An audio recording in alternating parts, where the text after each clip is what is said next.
Yes, indeed. Thank you very much. Day one here at CAC coming to a close. A big game, Anders, to kind of send us into the evening here. Falcons taking on M80.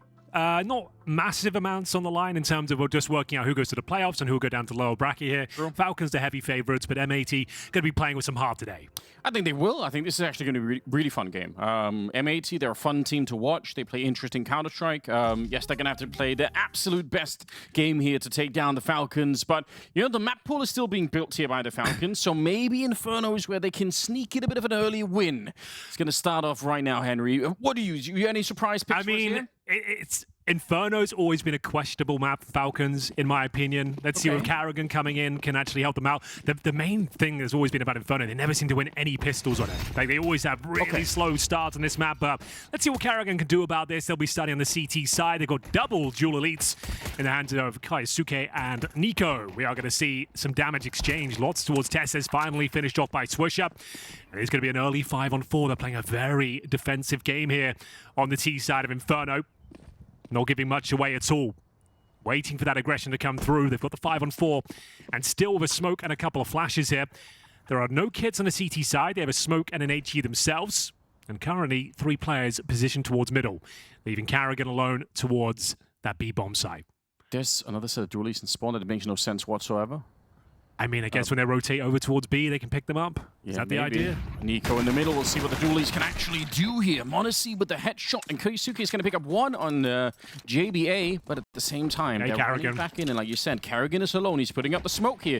He's got an HE as well. If they smoke him off, there's a chance he can stop the bomb from going down. Still about 40 seconds. And the bomb being planted. All right, he's going to throw it around the corner right on top of Sin. That is so much damage without the Kevlar, but he is going to live, and the bomb is going to be planted. Very difficult retake here with no kits. Karrigan low. Keisuke not far behind him either. Looking like a very promising round. No one got the dualies. Good to note. But it feels like an M80 round, Anders. It does feel that way, even though they're a little bit tagged up as well. Creeping into it here, sacrificing himself to find out the positions. Karrigan now in the clutch, and it's not going to work. Sin finds 2 kills after he's put down the 10 health from that earlier grenade. So I thought it's very well structured from M80, like very careful at the beginning of the round, and then making a solid decision to go B. Yeah. Just waiting for that aggression, which you might expect from Falcons in this particular matchup. They're going to try and disrespect their opponent, try and just crush them with mechanical skill. Aggressive towards the apartments, lost that first pick. M80 more than ready for it. And yeah, going in towards B. After Nico, to be fair, it felt like he was worth at least 1 kill. He had prime position with those dual elites. If he gets 1, it's a very different round. But there we have it. Karrigan unable to fend them off, and he will be there with the max 7 as we opt into round number 2 here. It's going to be a force buy from the Falcons. Great grenade at the start there. Takes the MP9 down to 68 HP, and MongolZ with the opening Desert Eagle headshot. Nice smoke to reset the round and enable him to transition towards the arch side. But again, a pistol round lost. You brought it up, and Falcons not able to put it on the board. If they can bounce back now, it's all forgiven. We're going to be fine with it. Pretty nice little flashbang. They hear the footsteps at the bottom of Banana, so they definitely know that someone was there. And MongolZ is looking to reposition all the way back here as they smoke off on the arch side of middle, which means they could go and attack MongolZ's position pretty soon if they want to. Plenty of time on the clock, but now there's a rotation coming in from the Falcons as well. They could have more people at the A-bomb side in another 5 seconds. Oh, this is uncomfortable now for M80. They still have time to work with here, but MongolZ working with Tesses. They've smoked them off towards short. They'll focus their efforts now towards the arch side. Is Nico to deal with them? Keisuke will join him towards arch as well. Smoke down towards the library. This is very uncomfortable. A split to be the final call here. I think he might actually enjoy that smoke, Keisuke. He can play inside of it. He's going to come right through with the MP9. I don't know if that smoke helps them that much. Here comes the one run through. We tried, but Slacks was there, and they take out MongolZ. 20 seconds on the clock. Tesses, you're going to have to get at least 1 kill to buy some time, and that won't be allowed for. Wow. Very good stuff here. Slacks with a double kill. I thought they were going to get crushed from those 2 players pushing through on the CT side. It seemed like a pretty good idea, huh? Nico going for that smoke. He thought he'd be good for a couple of kills there potentially, but well read by M80, well handled in general. They will be finding 2-0 here. Very comfortable round in the end with 3 players surviving, even after going into the stack there. Karrigan got the mag 7, would like a kill here on the exit. He might be able to get 1, but it looks of things here, but we'll see whether they just remain in the pits. Yeah. could try and do some damage to them, and that's a classic thing. But I guess with the armor as well, it's probably better to have that as a dangerous element in the next round. There we go. Good work on M80. It's going to have to be a hell of a round from Carrigan to make the Mag 7 work going forward, but even just one kill with it would be extra cash going forward, right? So you are dead on there. But this is looking nice. M80 stepping up, winning that pistol, fending off the second round force by 3 players survive. Should be comfortable and clean in round number 3 here. We are going to see some upgraded pistols, but no Kevlar, you would imagine. 5.7s, Deagles, Tessus with the full eco. It's got a flashbang, to be fair. See if Carrigan can make that Mag 7 sing. Yeah, that flashbang could be worth quite a bit. Oh, but the Molotov there is going to force him a little bit further back. He does find just a corner. Tessus, flashbang not thrown yet. Oh, and he runs into the flames. Swisher with the Molotov is going to be the one to get him, and Keisuke goes down following that. So 3 versus 5 to begin with. Mag 7, unfortunately, not the kind of impact that we were looking for. No. And I'm liking this from M80. They're playing a very calculated game. They're not just rushing into the bomb site. They've understood, yeah, we've got a massive advantage here, but a couple of players are low. Let's let them stew in this for a second here. Let's not run into a potential stack. We could even just fully execute in towards B and walk in towards A, knowing you're going to keep players on that side of the map.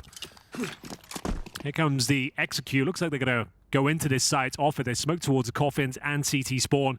No one patrolling for flanks here, so they're going to have to commit in towards B. So all 3 CTs here, I don't think will be a problem either way. But let's see. Can Falcons fend them off to any degree? Good flashes. Swisher was very low, so he sacrificed. Lake also was low. And they're off. But it's a bit of a problem, yeah. Run back, and you don't even have to stay here to save the Mac 10s. They're not really a big deal. In fact, I'd rather, yeah, he's going to be running away. I think that's a good choice. Because who cares if they pick up the Mac 10s? But if they do pick up a rifle, that's more concerning into some of the later rounds here. Okay. Nice try from Falcons. Got themselves a couple of kills here. Maybe some upgrades available. But yes, as you said, there's Mac 10s. That's all that's there, really. Might as well try and find a little bit more damage to the economy. 3-0, though, for M80. Nice round. Like, sure, it gets a bit uncomfortable, but you got those opening picks, slow it down, execute towards B, establish that they have got that stacking towards the bomb site, fall back, guarantee the round, and it's going to be Slacks just mopping them up here. Should be fine. Mac 10 would like a kill. No real reason to save your buying next round, so $600 if you can get 1 frag of this.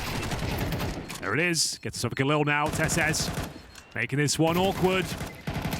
Not going to get the triple kill, but still significant damage to the economy there, Anders. 3-0 sure, but only 1 player surviving for M80. But their money is still very good, considering how well they've done with the Mac 10s.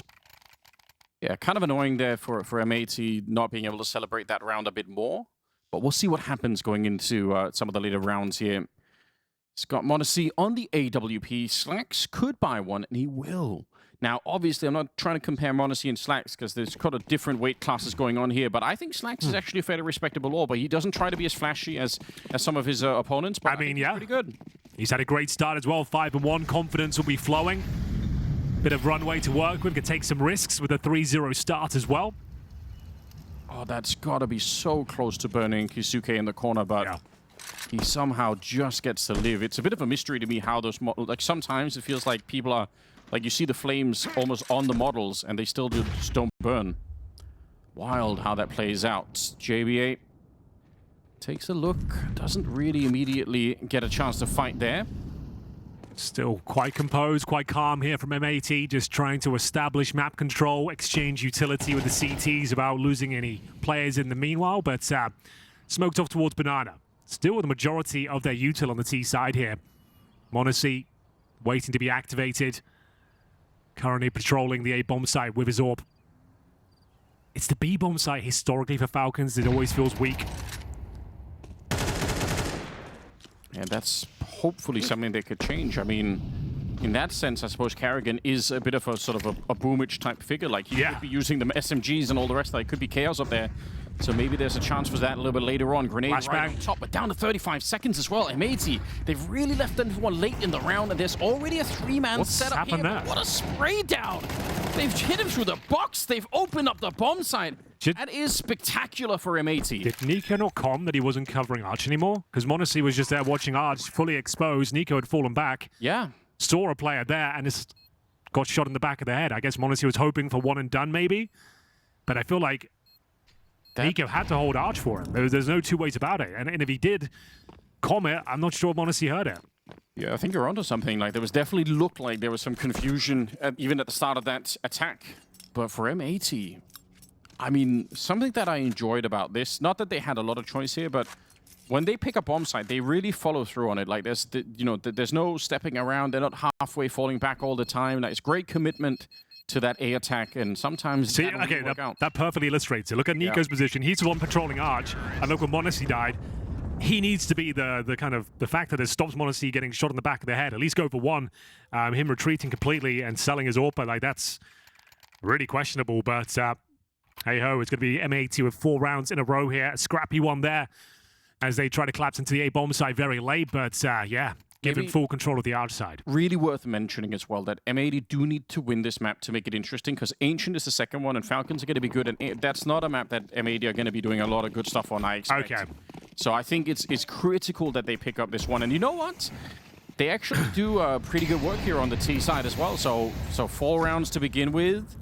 Well, keep it going, like I said, Falcons rarely have a good start in any series. To be fair to them, Anders, this is pretty par for the course. Yeah. They don't like a good start. They like the uphill battle. Especially on Inferno as well. I've commentated so many Falcons games in Inferno now. It always goes down like this. Some of that Carrigan DNA brought in. What normally happens is they bring it all the way back and then they lose 13-11. That's the most exciting way. I believe over in FaZe, they said pay by the round. Yeah. So see what we've got here. As mentioned, that B bomb site can be somewhat of a weakness. They are going to try and change things up here. 3 players on the CT side defending. What? So Nico is the late surprise. They're pretending like it's just Carrigan and Kusuke like it normally would be. So if they die, then it's just a huge shock that Nico's going to be back here. Let's see if this mind game works out. This is a big risk. Okay, it's all on Nico's shoulders. Okay. You're hoping that M80 have no clue. They are being careful, though. They're checking it, they're flashing, they are even Molotoving this. That's such a great counter. They absolutely read it. M80. Brilliant call coming out from them here. They leave nothing to chance. Very disciplined, very effective. The fundamentals are there, Anders. They're trading out perfectly at the top of Banana. And you're right, not taking anything for granted. You might think there's 2 kills there. The B bomb site's open. No, they're still Molotoving those key positions. Speaking of which, the Incendiary designed to flush out JBA actually leads to their demise, and we go 5-0. I like the idea from Falcons, but you had 3 players there. You trade out 1 for 1. That's no good. Doesn't help you out. Carrigan gets 1, and then, yeah, Keisuke doesn't feel safe towards the sandbags. Go for the wide swing. Nothing Nico could do. Good awareness from JBA. Oh, it feels so silly as well because, you know, obviously there's no way to know that before it happens, but when they Molotov him out, it would have been so much better to have Nico with the other 3 at top Banana. Like, obviously that's sort of retroactively, you know, time works the other way, but still. Very good work from M80. I'm impressed that you could see it even early on. They smoke off everything, because sometimes that's exactly what will happen. You'll get a couple of kills at top Banana, and you run onto the B bomb site. Maybe not exactly knife out, but you are just so hungry to get the bomb planted. Great awareness from M80 to get some of these early rounds and catch Nico, and really shutting him down early here, which we know is one of the keys to defeating Falcons. Is if you can make Nico upset early on and make him feel like he's not having a good game, you're doing pretty good. Well, he's definitely not having a good game. I don't think anyone is so far. Do we have a MongolZ AWP? We have 1 rifle. Partial buy here from Falcons. Things looking pretty dire out there right now. Good grenade. Significant damage to a couple, but same results. Both kills for Lake this time.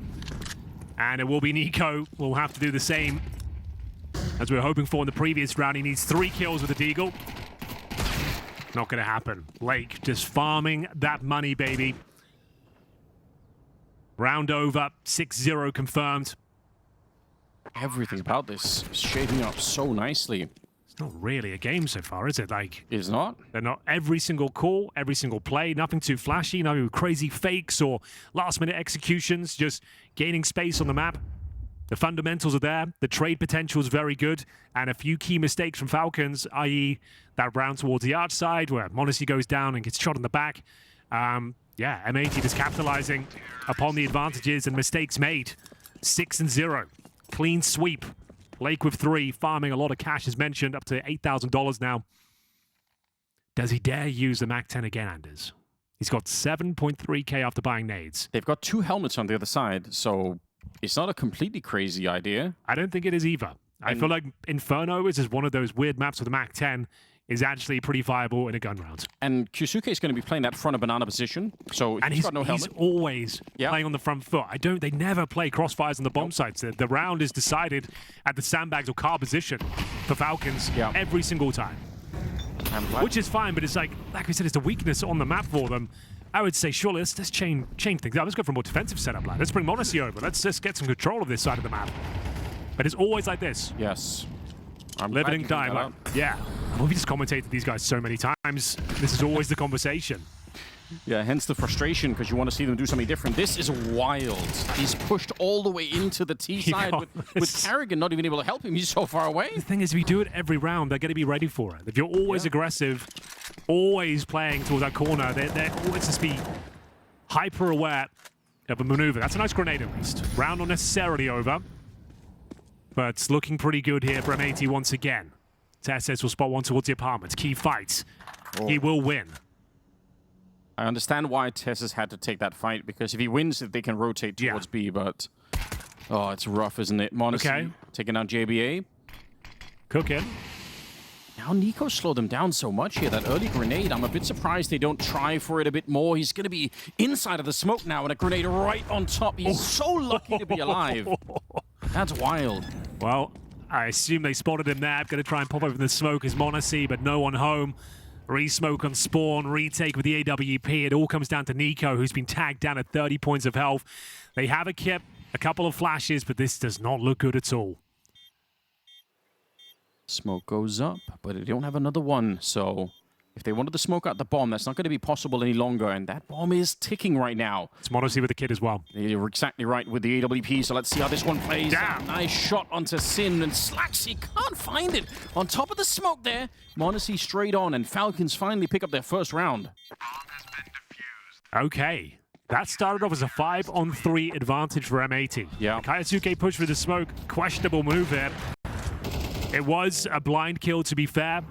Sure. But still, Falcons somehow, some way make this round work for them. It's their first on the board. MongolZ goes above and beyond for them. Nico with low HP as well. This kill, very impressive. Like we said, MongolZ with the defuse kit gets that round on the board for them, but plenty of money remaining for M80 here. Now, Falcons have arrived. Can they keep it going? The banana area is a massive concern still. And we're getting aggressive once more. Look at this on the T side. It's another opening kill, guys. Could we just play the bomb side? The counter flashes they're coming in from the T side, but you're right, again, yes, they're fighting at the top banana position, and it is not working. Once again, Nico's inside of the site. Now, this time, he's going to get the double kill. He wasn't playing to bait out his teammates. He was trying to flash for them to take the fight, and that just didn't work out. Unfortunately, Nico's flashbang, it lands, but they're all blind on the CT side as well, so... That is devastating. And as a result, by the way, they knew that Nico was going to be in there because he'd already thrown the grenades over. So they don't have any doubt about that, M80. Oh, you can't have it differently, Henry. They have to fight top banana. They just have to, I suppose. Like every single round is like you're getting double killed each and every time. Like it's not like it's worked out a couple of times. Like every attempt has been a failure.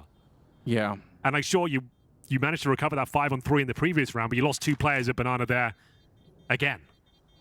Yeah, it is disappointing to watch. And like you said... And this has been going on, though, for like a year or so with Falcons and this B-bomb side in Inferno. I just don't get it myself, that's all. Like, you're always there playing on this area. Sick grenades coming in from the T side. A lot of credit to M80. What a great first half they've managed to put on board so far. Because, like, there's no problem playing that area, but do you use the retake utility, you know? Sure. Let them get towards the car first, retake util, flash over, then you can actually, like, apply pressure, have some advantageous duels, segregate the players on the T side. Yeah.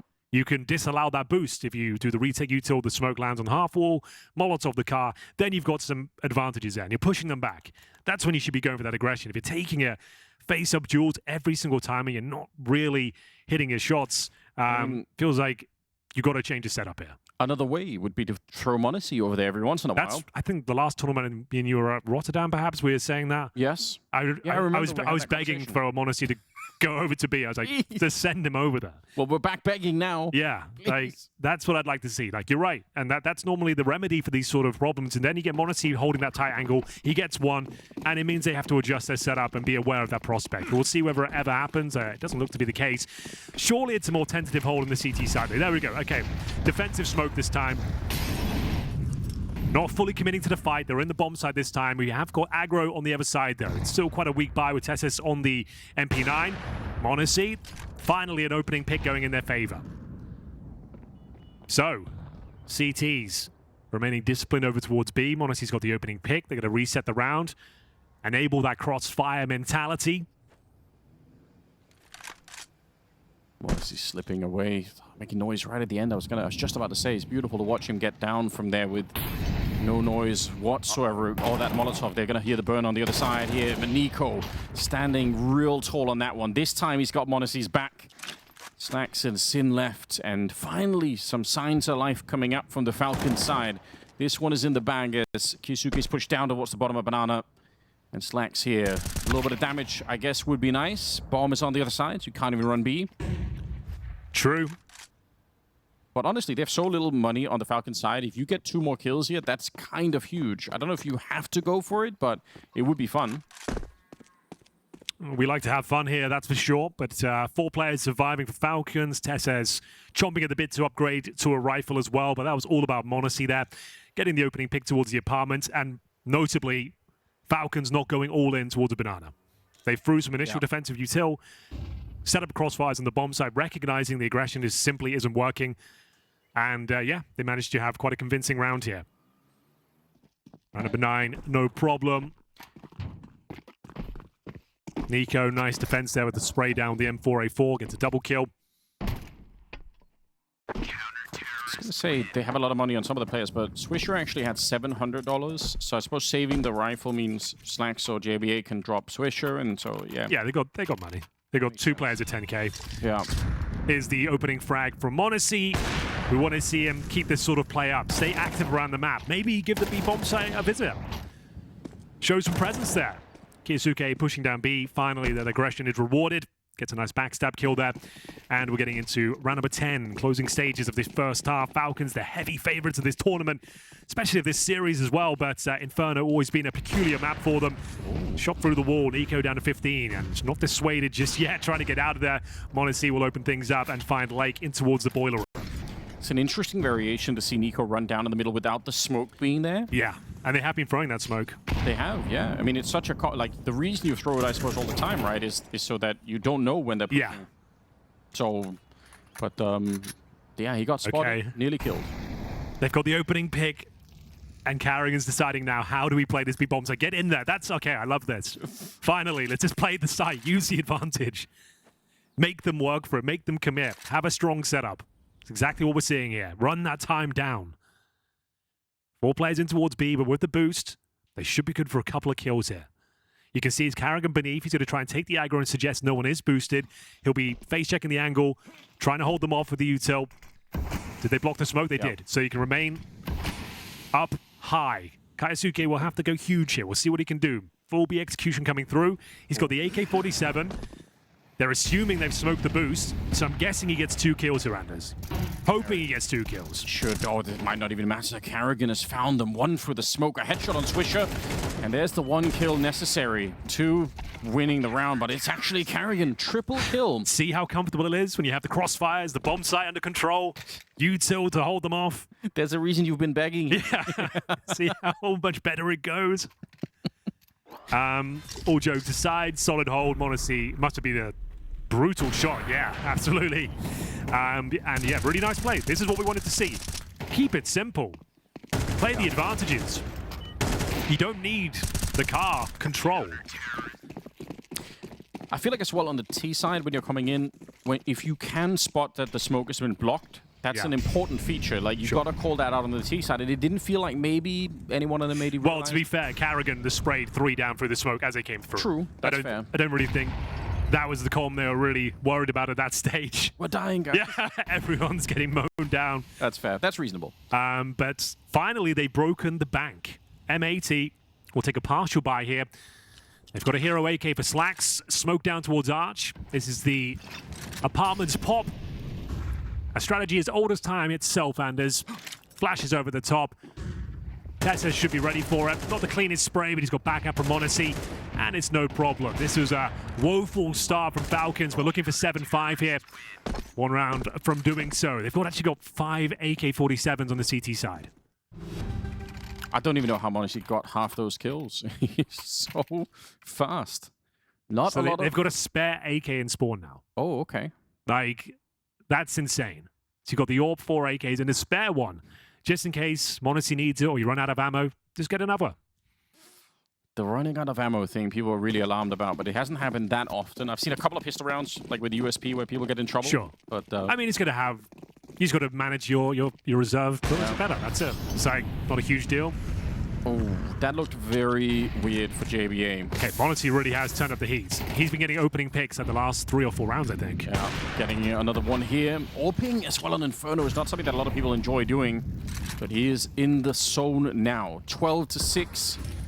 And yeah, I mean, honestly, 7-5 is still pretty good for Falcons. Like, that's a scoreline you can work with coming into the second half. So M80, in spite of a great start, and a really impressive start, they've got to be careful and remember who they're playing against. You already said it, Falcons, not known to start these games very well, but they can be very hard to put away. Well, like you said, we've commentated lots of Falcon games. It normally starts like this. They go down 6-0. They bring it all the way back to a close game. Then they'll end up losing Inferno 13-11. Then they'll smash them on the next 2 maps. Yeah. And they'll go to the playoffs. That's normally how the script reads for Falcons and these sort of games. Yeah, we've been here before. We've been here many times. But let's see. Maybe M80 can piece this one together. The fact they've only got 1 player towards B in a 5-on-3 scenario is a little bit questionable, but here comes the rotation. Kisuke needs to be very careful here. He's booted up on first oranges, but his teammate isolated by the smokes coming in. Just needs a couple of kills here, Anders. Just 1 would be fine. Let's see. Oh, but he's back to turn. He was waiting for the flashbangs. Carrigan goes down next.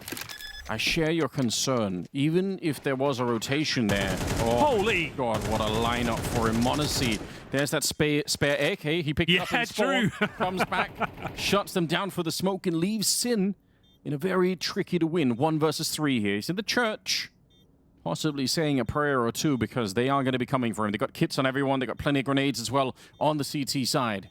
And they're slowly waiting for Nico to get a little bit closer on Banana. Now they're going to start to put it together. There's really only 1 position he could be in at this stage. And, oh, Tessa still goes down. Now it's more interesting. 1 versus 2. That defuse already happening. You've got to screen this one wide. He does get the kill, but not on the defuser. Ooh. It is a 5th round for Falcons. Not the most comfortable finish, but we take it. After being down 6-0, Falcons adjust their setups. They reel things in, Anders. They stop being hyper-aggressive. They realize that M80 have turned up to play today. They're hitting some nice shots. Once they reeled it in and they presented that defensive setup and Monacy was going for nice opening picks here, it felt like a very different game. Recovering a 6-0 to a 7-5. Monacy, how did he... Like, he just waited for his opportunity. Like, it looked like it was so calculated. Yeah. If I'm going to wait here for 2 or 3 seconds, I'll spam this particular spot. Oh, I've taken him down to 0 HP. All bullets on the body. Yeah, that's brutal if you're a swisher on the other side there. Yeah, unreal. But good work nonetheless. So, pistols, always an issue for the Falcons. Not known for winning them. Kind of needed at this point. Would bring them right back to life. But, yeah, I feel like M80, they'll be okay with that first half. The fact you're up 6-0, and then you can't really seem to piece it together. A little bit frustrating, but still a good half. Yeah, you're going to be happy, but there is that sense that maybe we left them enough room that they can come back in the game. Oh, yeah, definitely. And a lot more fun if you've let Monacy warm up into the series. He's gone 13-6. Yeah, that's an issue. That B bomb site was a little bit disastrous for Falcons, but they managed to work it out. Well, let's see. Let's see, indeed, Anders. We've got 1 smoke, make it 2. Aggression from Lake. I kind of love this flashbang going over. This is a little bit old school as well. JBA throwing the grenade. Sin, though, he can't find any impact in the round. I like the start of it. You throw that flash basically from Arch going over the entire building to take that fight. And it just doesn't really work out. Now they've got 2 sets of dualies left, but no kits anywhere on the map. We still have 2 smokes, a Molotov, 2 flashes, a man advantage. You would do well to lose this if you're Falcons. Just going to put that out there. Like, if you can find some decent control on the map, a.k.a. towards Banana or top of middle, with this utility and the man advantage, it's going to be a struggle to give this one over. Let's see what they do with it. The thing is, though, if they go B and smoke off CT spawn, which they surely will, the dualies could be a fun tool to have, like spamming through. That's a good point. And the other set of dualies on the other side. So you're going to be smoking spawn, coffins. They've got flash control here. They've got that space I talked about. Not going to be telegraphing it too much. Going to drop that initial smoke down and try and collapse on the bomb site quickly. Very good flashes. The dualies, as you mentioned, could be an issue, but it is going to be the Falcons taking this one.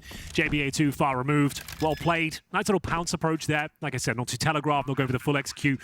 Yeah. Smoke on the fly, flashes behind it, and just overwhelming the B defense. It is going to be Falcons finding the pistol. I said they were bated breath. You never know with these guys. But it should be fine, Anders. It should be. JBA here without the kit as well. Just a lot of players to find. On the other side, they're not exactly giving him any free fights. Kyusuke with 3 kills in that pistol round. That's going to be quite nice for him to add to the scoreboard. And Falcons winning a pistol here. That should set them up quite nicely. We'll see if there's going to be any kind of a weird response coming out from M80. Inferno is a map where sometimes, you know, the odd grenade stack could do some real work on the CT side. So always a fan of those if we can get that put into play. Doesn't always work. Very rarely works out, in fact. But it is entertaining. Well, that's what we're here for at the end of the day. But it is a 1-round game. 4 spy coming in from M80, and the grenades are out. They are there towards the top of Banana. Going to have to bide their time, though. Molotoved off. Smoke down towards the arch side. Well, they could do this other thing that people do where they bounce them off the arch out by top Banana and just kind of like one at a time. Now is not the timing for it, so they're kind of waiting. They haven't spent the grenades at least. They might not get a chance to if it keeps going like this, though. Only 2 people defending the A bomb site, so it could be a bit tricky. Moto smoke, so A finish looking likely here. Nice Molotov to flush out the close range positions. Even better from JBA, though, that 5-7. Doing God's work out there. Couldn't find the double. His Slack, so trying to negate this smoke, but well handled by Falcons. Should be enough to win this round now. Not rushing the bomb plant, just confirming that the bomb site is indeed clear. And there we have it. Going to be saving the little they have. A couple of pistols and a UMP. Yeah, I appreciate that slow approach in a round like this one. All it takes is one slip up. You forget someone in the corner, and it's an awkward round. So taking the extra couple of seconds. It's one of the things that I think M80 did really well at the beginning of the first half as well. Falcons matching that energy. And, yeah, they keep going back to a tied game. It's gone from 6-0 up to 7-7. M80. Not in a great spot going forward here. That was the 4 spy. They'll manage to take some upgraded pistols, a couple of smokes and an HE and a kit into the following round. But Falcons, nice injection of cash here, well handled. Nothing too flashy there. Smoke down towards the arch side, smoke down towards Moto, walk up towards the quad position. Molotovs down on the side, trade out kills, no problem. Yeah, more of this. And of course, they save the pistols, but that's, you know, that's about what they're going to have in this upcoming round. It's not going to be too exciting for the CT side. I'll see if Slacks could even get the orb out here if they can. Not now, but... I was going to say, how's he going to do that? Take a loan? Exactly. That's coming up. You take a loan with interest. And you're right, though, but Lake and his UMP, it's a weapon that's become very fashionable the last year or so. Bit of a hipster choice. Yeah, if you want to be different. Yeah. Oh, nice grenades. Oh, well, they were the ones who wanted to throw HEs down towards the bottom of Banana. Almost 100 damage inflicted, courtesy of the Falcons there. Don't want anything to do with that B bomb site. Going to be retreating back towards A 4-man stack here, M80. They can still cause some damage here. Yeah. They can still win this round for sure. The UMP would have to do a lot. It's the exact same approach we saw before, Anders. Smoke down towards Arch. Players in towards Boiler and Short. Same Molotovs going down towards the site. But last time there was only 2 people defending. Now it's up to 4, so it could be different here. Tesses Not really taking any damage yet, but he didn't realize that there's one in the corner in the 5-7. You've got to be very careful. He doesn't want to get shot in the face, and he handled that very nicely, and now they might split off into CT spawn. In fact, they will. Swisher is over there defending B alone, and I think they found the perfect avenue to escape. What I think they've realized now is a bit of a stack at the A bomb site. Don't think Swisher has any chance to do anything. Put up a smoke, and he's quite happy with that. I mean, yeah, 5-on-1 now. Swisher, nowhere to be seen. He does go down towards the bottom of the banana, but yeah, it should be Carrigan to close things out here. Honestly, remembered he had the bomb. He heard the footsteps. He was about to run after him. Like, wait a minute. Oh, okay. At least if you're going to die, take a couple of people with you. m80 will still find the kill, in fact, after planting the bomb. And Falcons are in the lead now. This is a bit of a turnaround, in fact. But the rifle round is coming up. M80, they're going to have something to buy here. Slacks can get the AWP, and he will. So that's going to be interesting to see how he can play with this one, if he's going to have some kind of an impact here. They need this early on. I feel like it's been such a resurgence here for the Falcons. They've got to shut them down early.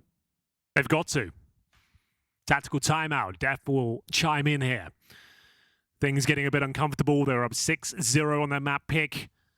Relentless aggression from the Falcons. Didn't work out for them at all. They had to reel things in, tighten things up. They managed to get a 7-5 scoreline, and now winning the pistol in the second half, fending off the force buys. They've taken the lead here, 8-7. They have got the rifles they need on the CT side here. Slacks with the AWP. One kit, though, Anders, is in the back of Swisher. And speaking of Swisher, he is doing a lot of his great work on this map, supporting over at that B site. Yeah. So that's maybe something to look for. That could be one of the weapons that they could bring out here. Not too late for M80 to turn around at all, but it has become a way more difficult game. Nico, hard to flash in this position. Swisher goes down early, but Lake is there for the follow-up. So at least they traded. That's okay, but it does favor the Falcons, generally speaking, especially on a map like Inferno. It just spreads out the CT defense quite thinly. Right. So if you get an early trade like that, Falcons are happy with it. Uh-oh, not happy with that, though. That's a bit of a blunder. Not the end of the world, just a bit of a reset now. I think they wanted to take CT vision away from middle, smoke the arch, Molotov towards the quad side, so they have to pull back to the bomb site. It has gone a little bit weird, but should be fine if Teslas can stay alive here. Now they've taken the vision away. Okay, now they can go in towards B. That was the objective. Yes. Kept trading out the kills, still a 3-on-3. Wasn't as clean as you might like. Is the CT spawn smoke. Oh, that's one's for coffins, in fact. Lake has some chance to do some work here. He's got the incendiary. Smoke is going to be right on top of it. Can he see through that? Surely not. JBA gets an important kill on Tessus in the middle, but I'm still interested in that incendiary. If he could find a way to put it onto m80 here, he's not going to even attempt it. He'll let the bomb go down instead, and waiting for his teammates to get there. One grenade, a flashbang on JB as well, but only Carrigan and m80 left here in the clutch, so see if Falcons can get this job done. If they can, then M80 are going to be reeling from that. They're going to be in a lot of trouble. Chance here for M80 to get around on the second half. It's Lake through the smoke finding m80, and now it's Carrigan, the captain of the team. In a 1 versus 3, that bomb is ticking rapidly. There is a kit on Lake, so you're going to have to find that, but Carrigan has walked through, and that kill might be everything. Oh! He lines up for the double, and even though they pick up the kit, again, I don't think there's going to be quite enough time. They got it there right at the end. Oh my God, it's close. M80, how did they have the time for it? It was milliseconds remaining there, but yeah. 8-8, not a comfortable win. Carrigan in the 1 versus 3. The old master, you thought he'd done enough there. Fancy footwork to get through that smoke in a prime position. Had he waited an extra second to pull the trigger on the defuse, maybe it's a different round. But it is going to be by the skin of their teeth, M80 picking the round up. One scene from Lethal Weapon where he just, cuts all the wires all at once. Something like that. Haven't seen it, can't really comment. You haven't Is it good? I mean, I have when I was about 10 years old. There's like 3 of them, I think. I think there's more than that. It's great. Yeah, you should absolutely watch them. Lake, doing very good work here. Sprays down to Swisher with an unlikely MP9. Comes back as Sin is thrown in the flashbangs. m80 can't see a thing. He was blind for so long up on the barrels. And Tess is alone over on the other side, and they know that he's going to be lurking like this. Slacks will take him down. M80 revitalized once again in the second half. Trying to change things up. A Carrigan classic. Calls for the MAC-10 rush over towards B, trying to thread the needle through the initial utility, but running through smokes and flashes. Comfortable kills for M80. They're the ones stocked up on AK-47s now.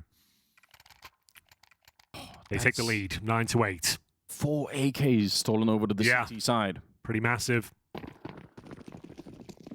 That one did not work out at all. Falcons now feeling the pressure. Financially, they give this one up. The money is busted. Have no loss bonus to fall back on. Decent little Molotov at the start. Takes Lake down to 78. Silent boost there. In towards the boiler room.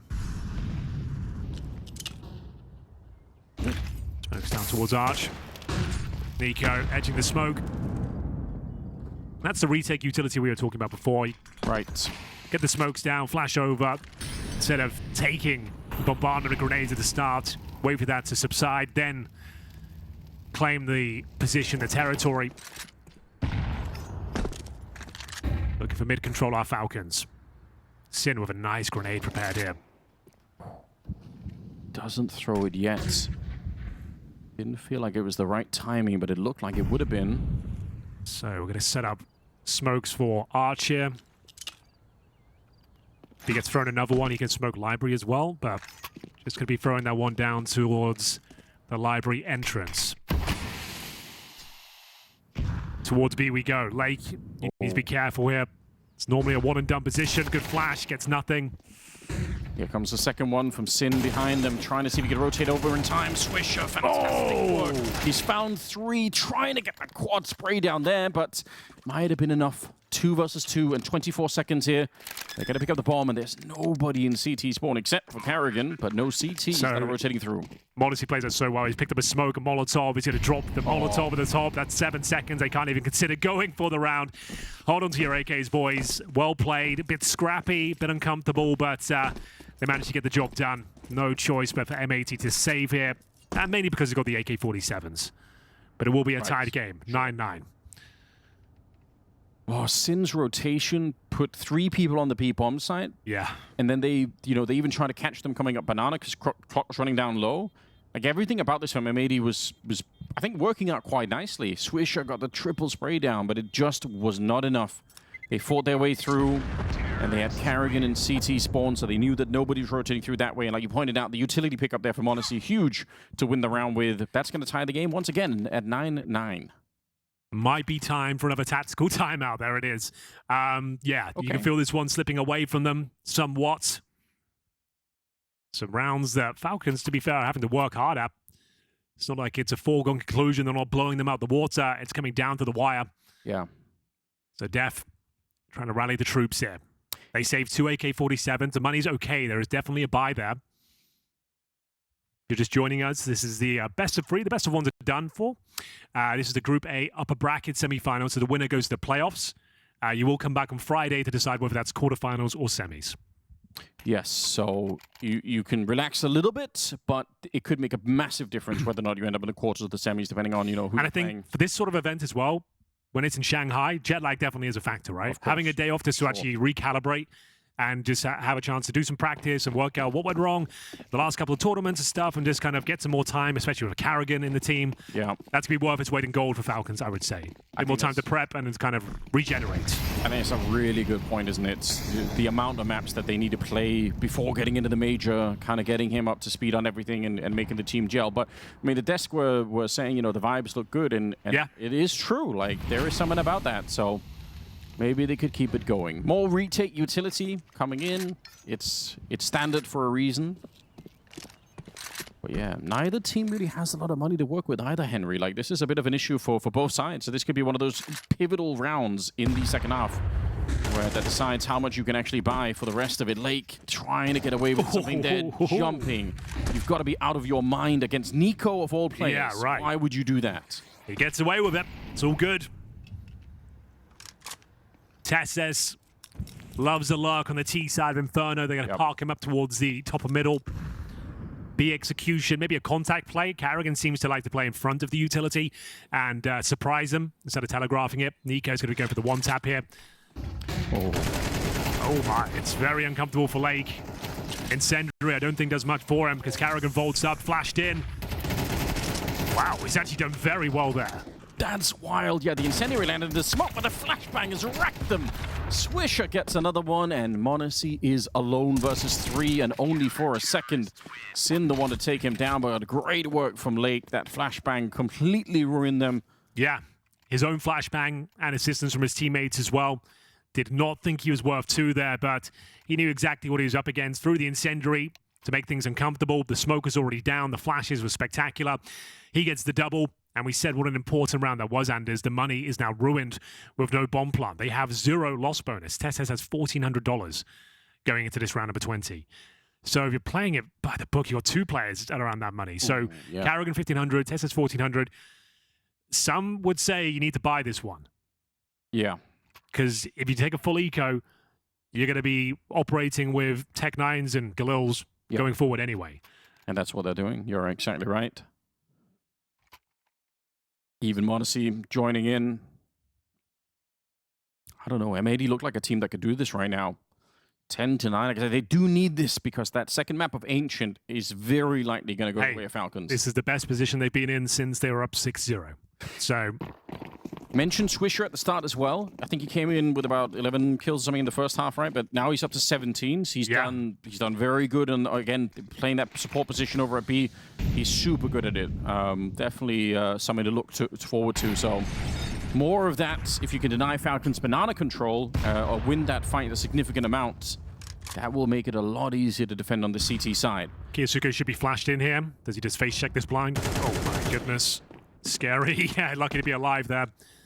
Normally, you're dropping a flash from second mid before you peek that. Yeah. I guess they just don't have everything they need in this particular round. Bear in mind, it's the 4 spy with 2 Galils. He loses one Anders. I'm pretty sure it's GG. Like, it's going to be very difficult to take the game, even to overtime, if you give this one over. Yeah, it feels that way. And in big part, just for the economic reasons here. Yeah, they get 1,900 into the next round. Let's see what they can manufacture. I mean, they still got some flashes, so, you know, you got one opportunity at this stage to turn a corner. You win that fight, though, it's on. So sometimes it doesn't have to be more complicated. Smoke's going up, another smoke towards the library side, and Arch going to get smoked off as well. Let's see what the flashbangs can do. That's the real ticket. This is just the groundwork, but they need to get around the corner first. JBA, he can't continue it, and Sin's gone down, leaving just slacks here. I said I thought he's a pretty good AWPer. Now he's going to be put to the test. They're right on top, but he can't find the shot. Tesses hunts him down, and now the bomb at minimum is going to be planted here. Definitely give it a look in. Give a M80, but massive victory here for Falcons. Lake is so far away. Yeah, they're not going for it. I am surprised by that. I kind of agree. I thought they would, you know, just see if they could find a kill there. Surely you must have known that someone was going to be damaged on that T side, but... Oh, it's such a shame. You had this game in the palm of your hand. You're up against 2 Galils and pistols. The pouncer towards A. Mechanical skill of the Falcons shines through. Great flashbangs towards top of middle, trading out those kills. MongolZ finding an AWP. It was Slacks that couldn't find the second shot.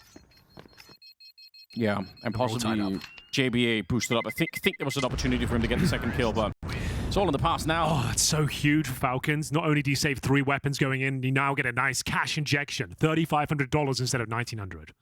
You've won the round. You saved an AWP. You saved 2 rifles. And I guess in fairness to M80, the double save here means they're going to have a reasonable buy in this round. Absolutely. But if they start to lose now... But this has been a nice tug of war. It's been back and forth. Unclear who's going to be coming out on top. That's what we wanted. But right now, Falcons certainly in the driving seat. We were promised a closer game on the other game that we were doing between PVISION and MIBR, and unfortunately, PVISION just couldn't show up, especially for that second match. Yeah, they've had their issues the last 3 months or so now. It feels like they are plummeting in terms of like notoriety in the top end of the CS scene. Going from winning trophies and deep runs everywhere to now looking like a shadow of their former selves. Gonna have to shave a lot more heads over there. I think you might be right. And they need that. Big rounds here. 10-10. We are going the distance here on the opening map of Inferno. It's the pick of M80. They were up 6-0. Had some great opportunities. Last round probably should have been theirs up against the Galils and pistols, but a fumble has put them into a difficult spot now. Falcons have everything they need to find round number 11 here. Potentially the map. MongolZ getting tagged significantly. Yeah. Through the smoke, I think it must have been down to 12 health. That's a bit annoying, surely. But now they've rotated 4 back to the A-bomb site. It's not completely unheard of. Swisher, does he have any more grenades with him? Somewhere in the back? Surely there's going to... Yeah, okay. Yeah. There we go. Nice shot. Okay, so he's got a smoke. Incendiary. HG is absolutely fine. Collects all that lovely util. Now we're going to be boosting a player up. It's going to be Nico. Confirming. Oh, that's a nice grenade. From CT spawn as well. You have to know those by now. Yeah, that's the Fallen Classic. So going to park one player up, Nico, and anti-flash towards half wall, trying to fend off any retakers. But it will be a apartments pop. 3 players getting ready here to defend is JBA and Lake. Who's going to flash them out of apartments, though, is my concern. Karrigan's in the middle with no utility. So I'm not saying it can't work, but normally you want a flashbang. You're jumping into a bit of a crossfire. I don't know if I love this at the moment. 24 seconds. The smoke doesn't even land up on the high ground. Kizuke, that's an opening. Oh my god, JBA goes down. Who needs a flashbang? You just need the headshots. That's so stupid. How has that worked? I don't know. I really don't know. Oh man, you had all the time in the world, and Tesses kills you when he lands on the ground? Yeah. We're gonna have, but it's even the first kill that breaks the crossfire, right? Yeah. And we don't know how that happened, but that was the guy playing inside of the bomb site. They don't even lose a kill.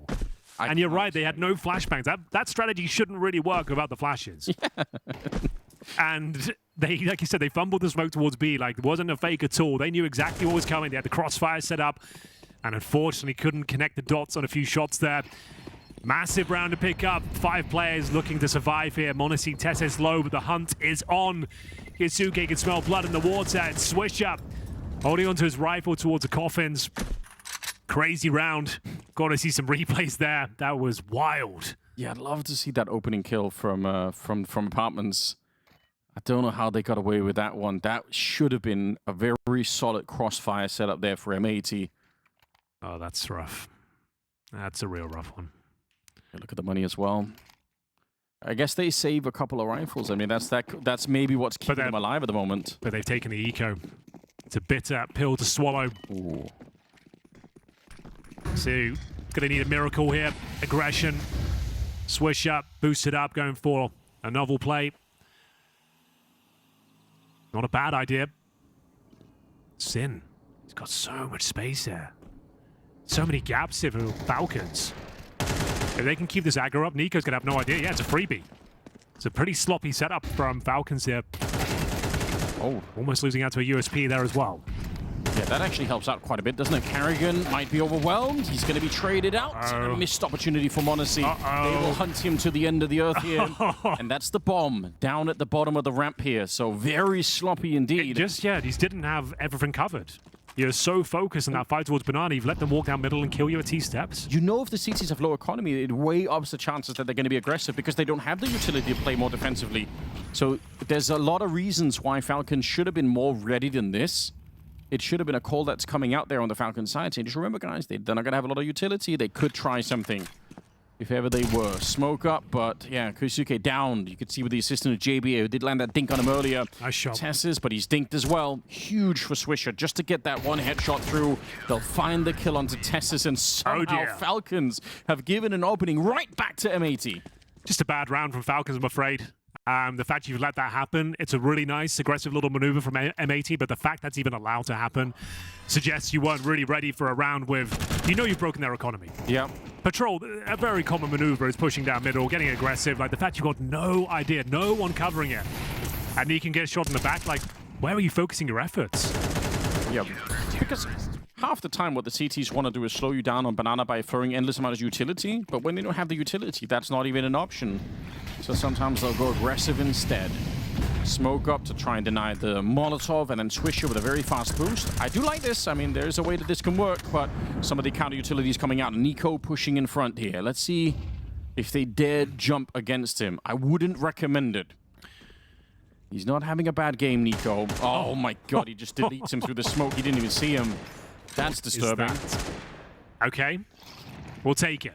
Molotov down towards the corner. He's locked these CTs in with them. Swisher's in front of it, though. Nico, this is a ridiculous sequence. Lovely shots there. Swisher will keep the round alive.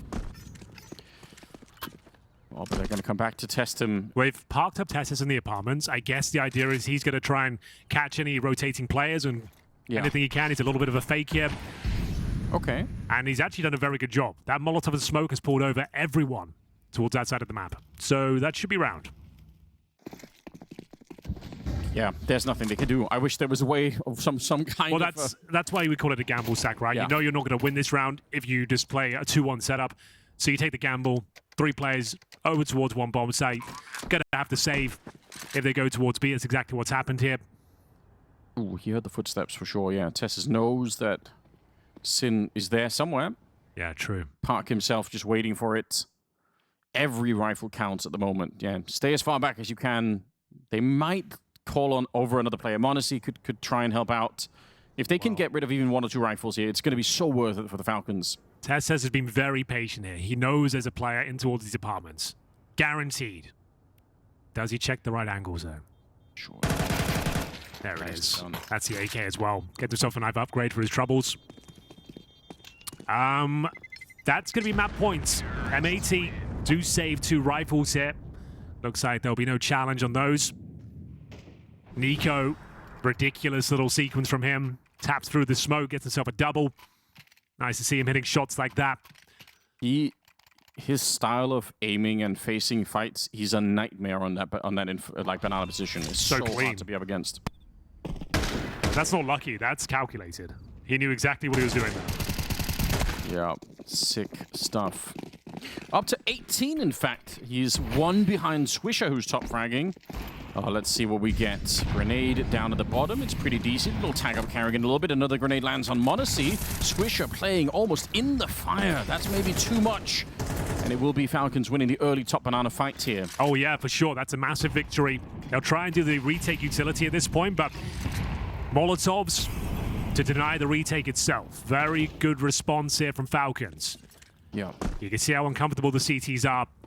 Do they dare flash in again? Sin can flash in from the coffins and try and get that control. Can also set up retake utility from that position once again. Ooh. Smokes down towards Arch. Library. Having 3 people this far back on B is worrisome because you could see what it does to the A-bomb side defense.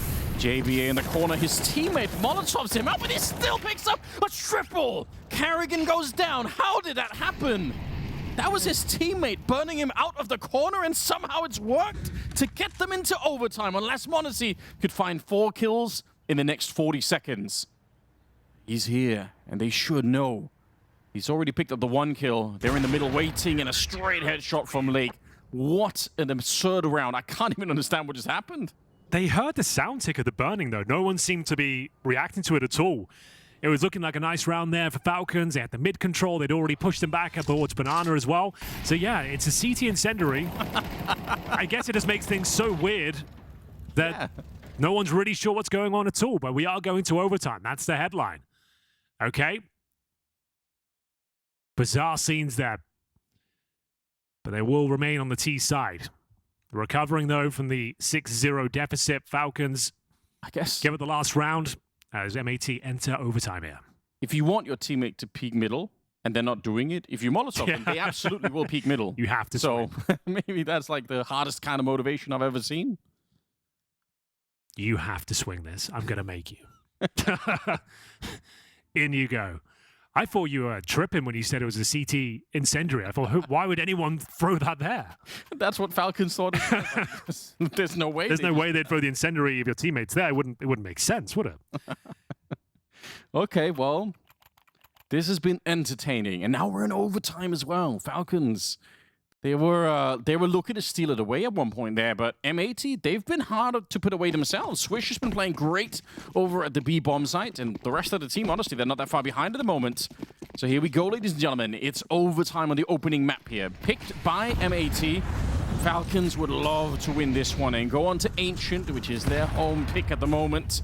Oh, Carrigan, he is not enjoying life. Yeah, battered and bruised behind the half wall. You can see he wants to call in Nico potentially, get that boost going once again. But they are taking so much damage en route. It's going to be Carrigan and Nico both at 30 points of health. That has not gone well at all. It's only Swisher there alone as well. He's managed to dissuade them completely from Banana. Yeah, wow. Puffing up his chest. I think you're right that they probably did want to boost. Yeah. That would have been fun to see. Smokes down towards the arch, flashbang towards the quad side to allow Kaisuke to try and get some control here, but no one home. That's fine though. CT's operating with lack of information towards the top of middle. One player towards B, bear in mind as well. Smoke goes down. He's down to a single... Oh, there's another smoke for Swisher. I was going to say single incendiary, but that's a lie. He picked up the smoke just as I was saying it. Tess is operating towards the arch position. Will be taken down by Sin, in fact. And now they're trying to rotate back. That's a little bit surprising, I think. Slack's not expecting anyone to be there. 35 seconds, but they are going to commit to this A-bomb site. I don't think M80 realize. Maybe they do now. Lake starting to piece it together. He's going to find the first headshot. Clock running down low. He's still on the bomb site. He rotated so deep in. Nobody knows. Now they finally figured it out, but Lake, he got so much out of that position. It's still a very winnable round here for M80. Very uncomfortable round for both teams, but very winnable indeed. M80 with the HP advantage here in this 2 versus 2. MongolZ realizing that, trying to play headshot positions here, trying to find those one taps. Switch coming in from the apartments here. Opening round of overtime. Who will be taking it?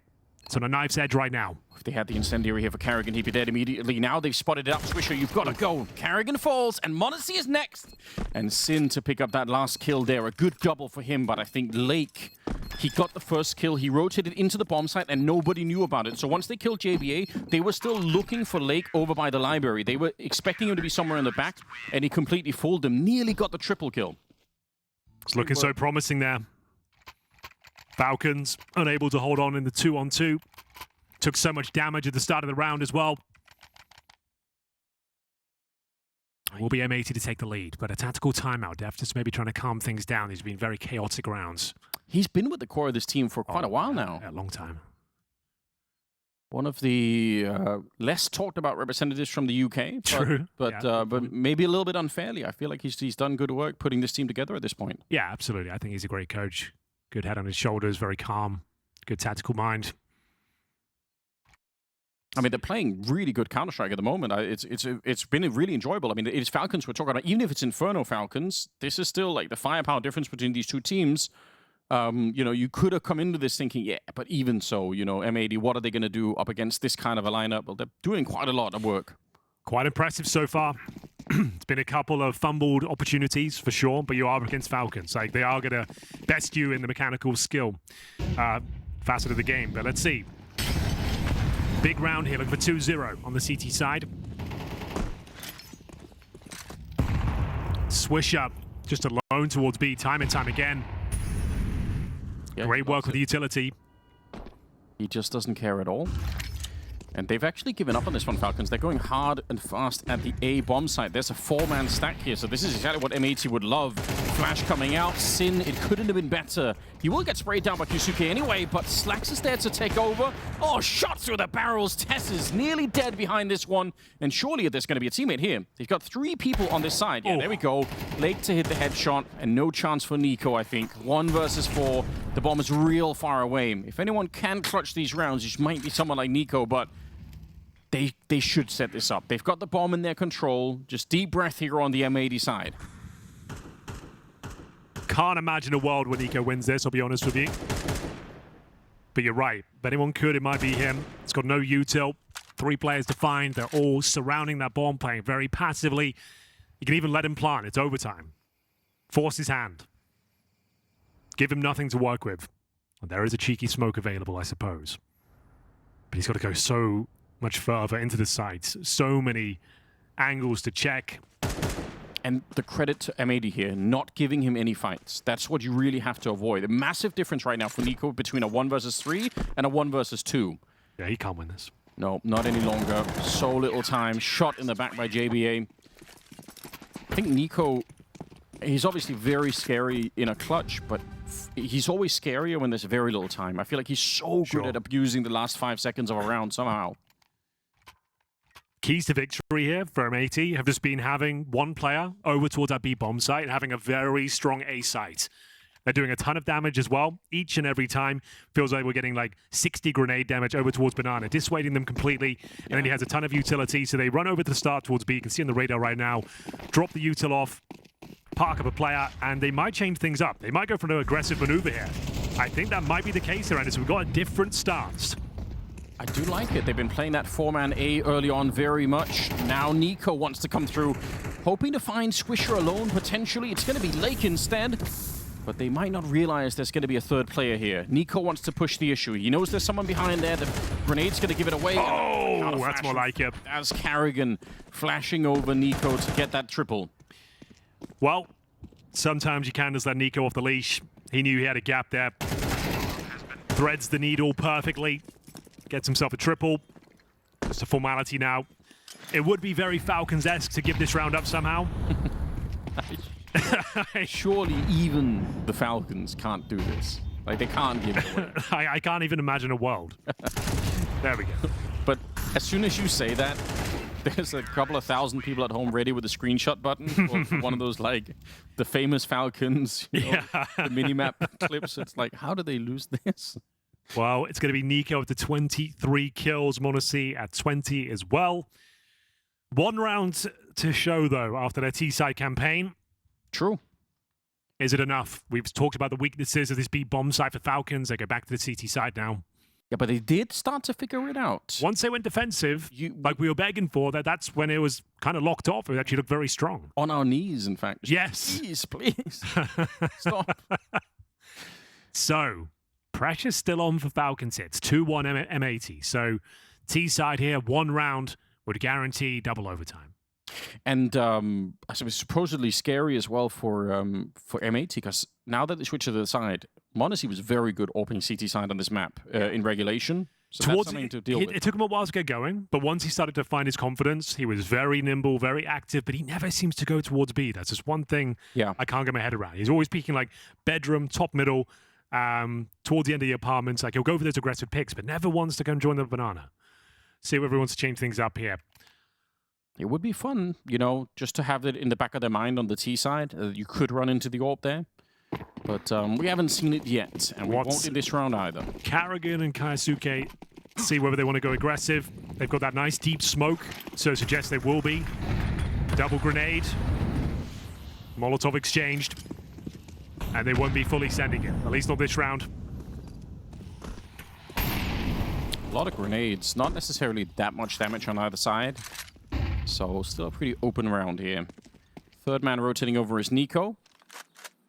Again, they tried this earlier to have the 3-man setup where you'd sort of hide Nico somewhere. Not exactly hiding this time, but it could still be a bit of a surprise. Carrigan actually wins the opening fight against Swisher. That is a bit shocking, perhaps. Lake will take one in return, but it's Kusuke. They still don't know that Nico's here. Now they know. Now they realize that he was there earlier than expected. And that might slow them down. I think they might be done for here. Smoked off. Utility running low. You got a 4-on-3. They know exactly where you are. We have got JBA patrolling the boiler room, so they do have a backup plan. Could go join him, I suppose. But they're hoping for a CT mistake right now. Slacks with the AWP, poised and ready to take the shot in CT spawn, but no one home. Talked about the idea of setting up the crossfires when you have these sort of advantages. Exactly what you need to do here. Good flashbang will come through. Grenade to follow. Nico aware there's potential of them slipping the net. So it's all down to this little fake from JPA. Can he make an incision elsewhere on the map and ruffle their feathers? Surely going to have to be very much now. Oh, they've bring the bomb back. Wait a minute, Henry. Now if he can find an opening, then... Oh, it's not going to happen. I think that kills the round immediately. Yep, bomb is going to be running back to T-spawn. Yeah, might as well take the orb. We're working with a similar idea, though, here this time, right? Carrigan and Kusuke, they get name-plated, to borrow a term from Chad. Yeah. And then Nico is there once again. And you could see that they don't realize that because they're holding a smoke as he's peeking them, right? Like, they're not aware that it's going to be someone in CT spawn like that. Nice tentative hold once again from the Falcons. Not too aggressive. Good crossfires. Nico stepping up time and time again. Seems like his head's really in the game right now. Every move he makes seems to be the right one. Catches him out. Yeah. Game sense thriving as we get into the second round here in the CT campaign. Looking for a 3-0 clean sweep, our Falcons. First to 16. Nice grenades. It's wild. More grenades. How much landing. damage did they do there? Holy. That is so crazy. You look at the minimap while that's going on, you almost can't see where Banana is because there's just so many grenades flying back and forth. Okay. This could be map point already. Swisher down to 5 points of health. You've lost Lake. You might just have to go for the B execution and hope Carrigan doesn't land the shots, but he's been pretty solid when he's left to his own devices to actually get a couple of kills and B. He's actually been doing okay. Yeah, I've no complaints at all. Nico in CT spawn with the AK. He'll be setting up flashes once he's smoked off. Okay. He can flash like above the bomb site, and it'll be disastrous for Swisher and co. So flashes will be set up now. Waiting for them. Oh, there we go. It couldn't have been better. Look how blind they are. That you painted for us, Henry. I appreciate that. The flashbangs certainly working out this time. Perfect. Not much you could do and here. Do you see why I was frustrated in the first few rounds? Like when they're going aggressive at Banana every single round. Like you've got these players. You have people that can deliver this sort of level of Counter-Strike. Why leave it down to a scrappy duel at the top of Banana each and every round? Yeah, that is. Like, let's play some good Counter-Strike here. Let's have good crossfires. Like better communication, better aim. And Nico playing that nice defensive position, dropping the perfect flashbang, setting his teammates up for success. That's how you do it. It seems to have been sort of the key to victory. Like, look how blind they are. Everyone's wall munching. Right. 3 kills, 4 in the round for Keisuke, by the way. He got the first one too, so... Yep. Yeah, from the grenade run. Yep. So, that's some solid CS. Love to see that from Falcons. So they know what to do. They just haven't been doing it. Now they are, though. And honestly, it could work out. Aggressive this time and looking for double overtime. Is that enough to confirm it? 5-on-4. Tesses gonna have a lot on his plate here. They're gonna be walking through the smoke as well, top of middle. Nico's got to step up here. Not ready. Wow. Not ready at all. Yeah, you could tell. What a nice call, walking through the smoke. That's bold to try and do. Again, you're about to lose the map here. If you lose the map, you very likely lose the series. Just to reframe, there's so much on the line. As Ancient is the second one, and we know that Falcon's going to be rock solid on that one. Carrigan, he gets one shot through, but receives a little bit of the same in return. Keisuke in a 1 versus 4, and they know where he's coming from as well. Covered on the one side with the AWP, and it's an easy shot as double overtime is going to be in effect here. What a way to start this series. I'm excited that, you know, both teams are stepping up to this level. I mean, everyone's warmed up now, huh? They've got a best of 1 earlier today. You're now into double overtime in the first map of this best of 3 for the playoffs. And yeah, nice work from Slackster. Gets himself a couple of kills, one of which MongolZ towards top of middle. Early 5-on-4, worth its weight in gold. Forces and provokes reactions from the CTs there, but what a great call. M80 just realizing there's going to be chaos on the CT side. They're trying to recalibrate, take territory elsewhere, pushing through the smoke. Nico just didn't see that coming at all.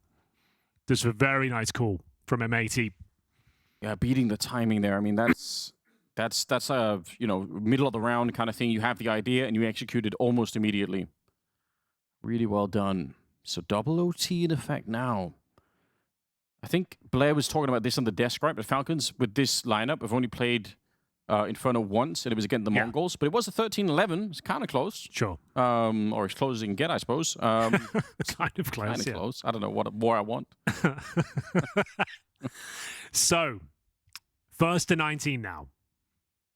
Remaining on the CT side, which has been getting better and better as time goes on. As you mentioned, they haven't played it much as a squad, I suppose. So, learning on the job. Hey, no, as long as it's working, as long as they remember. Oh, MONOSY's going towards B. Wow. We've got it. We manifested it. We're actually getting everything we want right now. What a rare day in the office. Something's working out. You don't see this too often. Deep nades, so you're not expecting the op to be here. And like we said, it happens so rarely that I doubt if M80 are going to be seeing it coming here. Slacks is on the other side. He's got the AWP as well. They're going to be able to find anything here. Swisher straight into it. Yeah, what a shot. Now he can just bail to the A side. Yep. That's all he has to do. He's shown his presence. There is a gap on the map with Arch. He's aware of it going towards Library. He's hoping they haven't slipped the net again.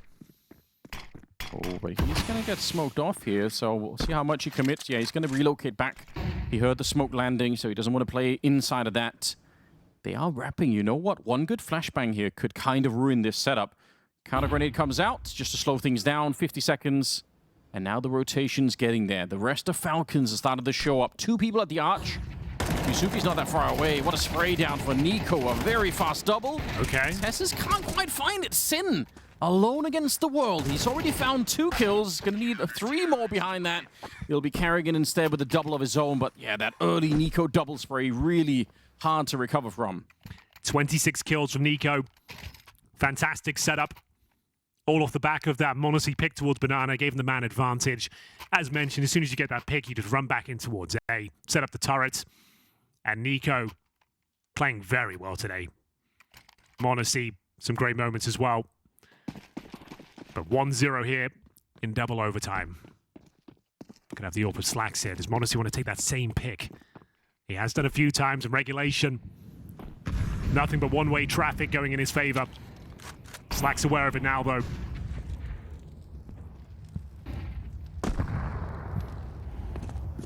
JBA a bit alone there. Making a bit of noise as well. And I think Tessus was near enough, but I didn't really want to try and react to it. But there are some interesting grenades you can throw if you think they're doing the boost out there. Okay, well, back to Old Faithful. That's it, reel it in. Bring it back. Yeah, it's been working so well, especially because NiKo is so good at finding the timings to rotate back to the B bomb site. So I do like this. There's the retake utility. It's not perfect, but it's fine. It still does the job. Over on this side, Sin is in the middle. He's got 2 flashbangs and smokes and everything else. So if they want to do some sort of pop out of apps, then he can definitely set them up for it. He's going to throw a Molotov towards top Banana there, Big Sin. smoke. And now he's going to come back. You're right. That is a devastating grenade to deal with. The flashbangs, I don't know how good they would have to be to even make it out here. MongolZ tested already. Wait a minute. There might be a chance here, but Tessus is Bomb there. down. Finally, he's getting something. Oh! He's been starving at this bomb site for a while now, but a triple will land nicely. And now it's just Sin here. Again, against the world. Not much he can do, unfortunately. MongolZ will take him down. That smoke, you're absolutely right. That nailed him. Yeah, because they had so much territory. They had to smoke down towards Moto. Everyone was there. You can't just say, oh, we'll just wait 20 seconds. We'll wait for that to go down. You're already like stuck in no man's land. Yeah. You're going to get picked off. And Tessus, you're right. He has had a pretty rough one. Yeah. He was on 11 kills before this, but what a beautiful sequence this was. Lines them all up. A boatload of damage there. Nice grenade to follow it up as well. 2-0 for the Falcons as they look to close out their opponent's map pick. Got AKs now on the CT side. 4 of them, in fact. Money's going to be running a bit thin because you bought the AWP twice in a row and you've lost it. So Slacks, unless he's been dropped something, we'll have to make do with the Deagle here. Ooh. Yeah. That's a bit of a concern. That's kind of what happened. You're right, though. So much to work with on the CT side of things. They're never going to be worried. Still don't ever get to see the auto sniper, but you know, wallbanging Banana. When Cash comes into the map pool properly, that's the auto sniper will be a thing. I'm telling you right now. Okay, nice. You can mark my words, Anders. I'll listen. I don't know if you've ever been wrong, Henry. So I'll take your word for it. This is the year of the auto sniper. That's a big statement. It's actually happening this year. I'm not even capping right now. This is it. Okay. 2026, towards the end of it, you're going to see top teams using it. Clip it, save Clip it. Let's see what happens. Not on the T side, it'll be a defensive weapon, just to reiterate that, but... Fair enough. CT auto sniper is going to be a thing. Well, I look forward to that. We do need some more weapons in the meta at the moment. That would be nice. Kisuke, he's forced out in front. That's a bit scary. Oh, nades are everywhere. He didn't even get a chance to fire his rifle. Okay. Well, that's all they were looking for. An opening pick. They don't even have to see Kisuke there. It's going to be the B execution. They are setting up the grenades for it. They're not actually in position to do so. So maybe just trying to bait out a bit of util here. I think Karrigan said, no, go back. They might expect the rotation. So he sent NiKo away and said, I'll handle this on my own. If they come A, though, you're still going to have, 3 people there. And 2 players on M80 without weapons. Yeah. Nice little boost here. It does allow you to look in towards Arch. This is a killer call for Karrigan, because you could see that interaction. NiKo was running with his knife out to try and get there, and Karrigan just said no. Well, it's a bit of a fake here. You see the bombs towards top and middle. Karrigan just going to hold as long as he can. No one's rotating. This is so sick. Karrigan's needed doing one, great work. though. Now, they're going to find the kill. Can they bring the bomb back? They're still going A with the bomb right now. You can't run back. I don't think they can make it. Nope, it takes more than that. I think it's about 19 seconds running all the way, and now they're backing towards the A bomb site, and the round is done. Overcooked it a bit. 5 seconds left. Yeah, there's nothing they could have done at that point. You need a little bit more time to run from the top of mid, and especially when you're that close to the bomb site, and back to the B bomb site. I don't know what the plan was there either way, because there was, what, 18 seconds when they committed on that fake, it looked like, towards B. So even if you get the kills, the bomb's still parked to the other side of the map. Do that with one player. Then you force him towards the A side, good to go as soon as he goes down. Because, yeah, you get that success over towards B, but you had no time to really do anything with it. Then you're making the call, do we go back? Then you're realizing we've got no time, and we've got to scramble our way in towards the A site, and, yeah, just a messy finish there. Wasn't expecting too much, considering they had 2 pistols there, but still, it's 3-0 for Falcons here. Feels like a done deal. But you got to go back and say, what a call out of Karrigan. Even as they are fully executing onto the B-bomb. From his point of view, he doesn't know it's a fake. He just sees the smokes, 2 smokes, flashes around the corner. It would have been super sick if he got 1 kill. He would have been a true hero then. Sure, that would have been even better. But you're right. He made that call. And he did it so early, and not just making the call, but trusting it. It's one thing making the call when nobody's attacking, but then you actually see the attack coming and you still don't call over Nico. Nico's just still at the bomb site. Very, very good work. And that's the kind of stuff that you're hoping for to get Karrigan into a team like this one. You're not getting him here for the individual firepower. You're getting him here for these kind of calls. 18-15 Falcons. They just need one more round. Is it enough? You never know with these boys. It's going to be 3 players over towards B from M80. Smoker half wall early.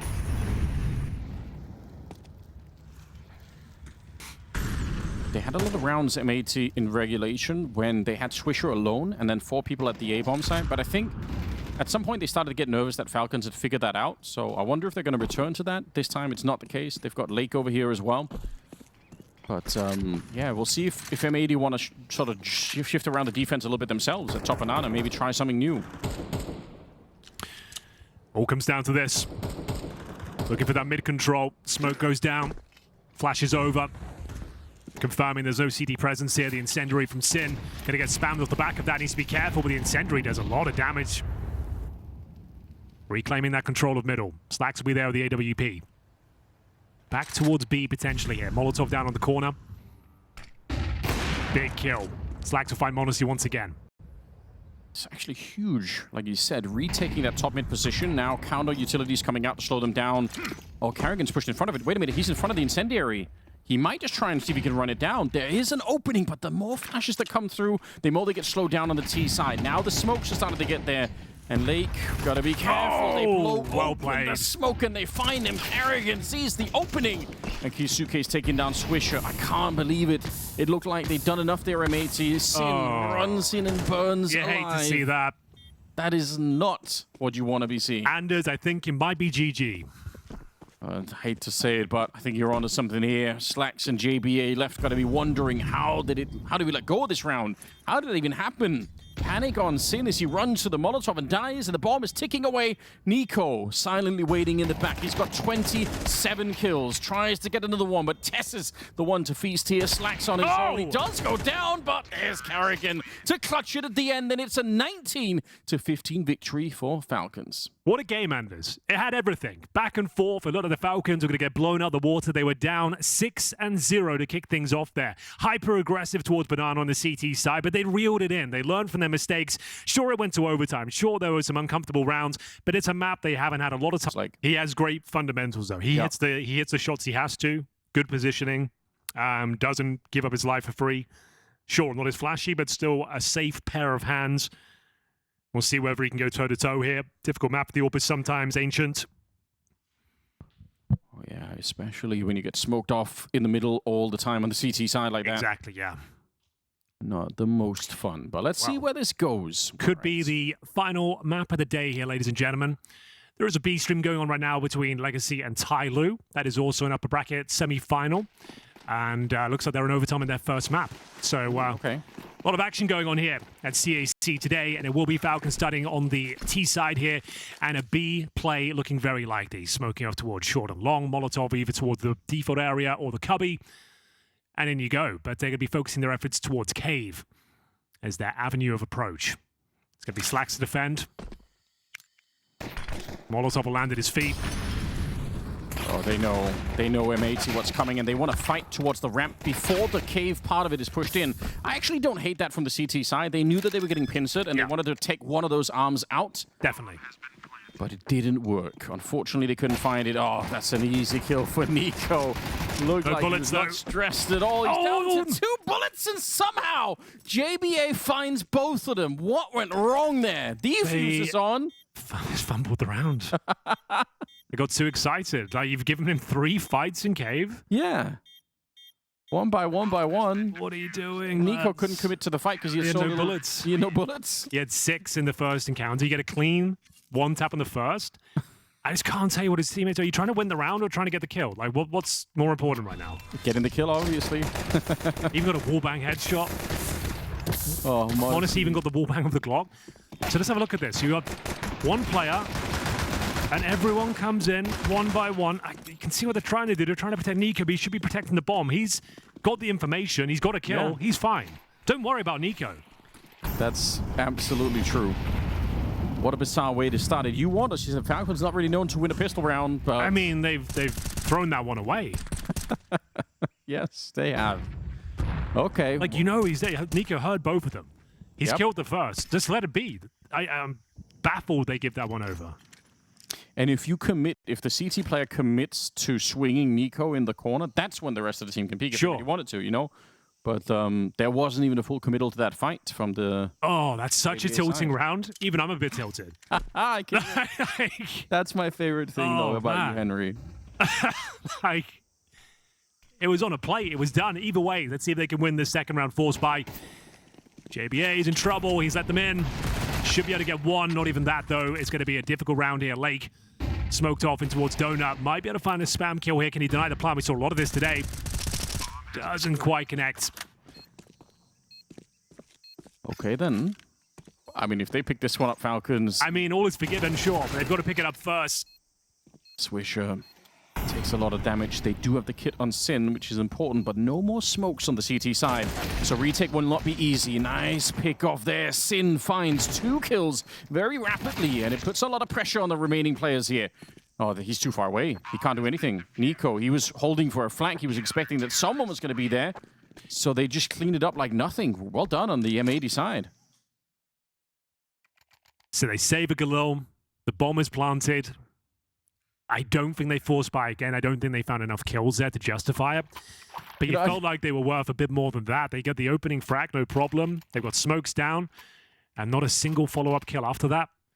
I do want to say this for the people at home who don't get to experience this part of my day, but you know, every day, Henry, we meet up early, whether it's late, whatever. Like, you're always in a great mood. You're always like, okay, we're gonna go watch some great Counter-Strike, and then slowly the teams take it away from you, and it's just like watching that roller coaster for me is amazing. I love it. Oh, I'm glad it's entertaining for you at least.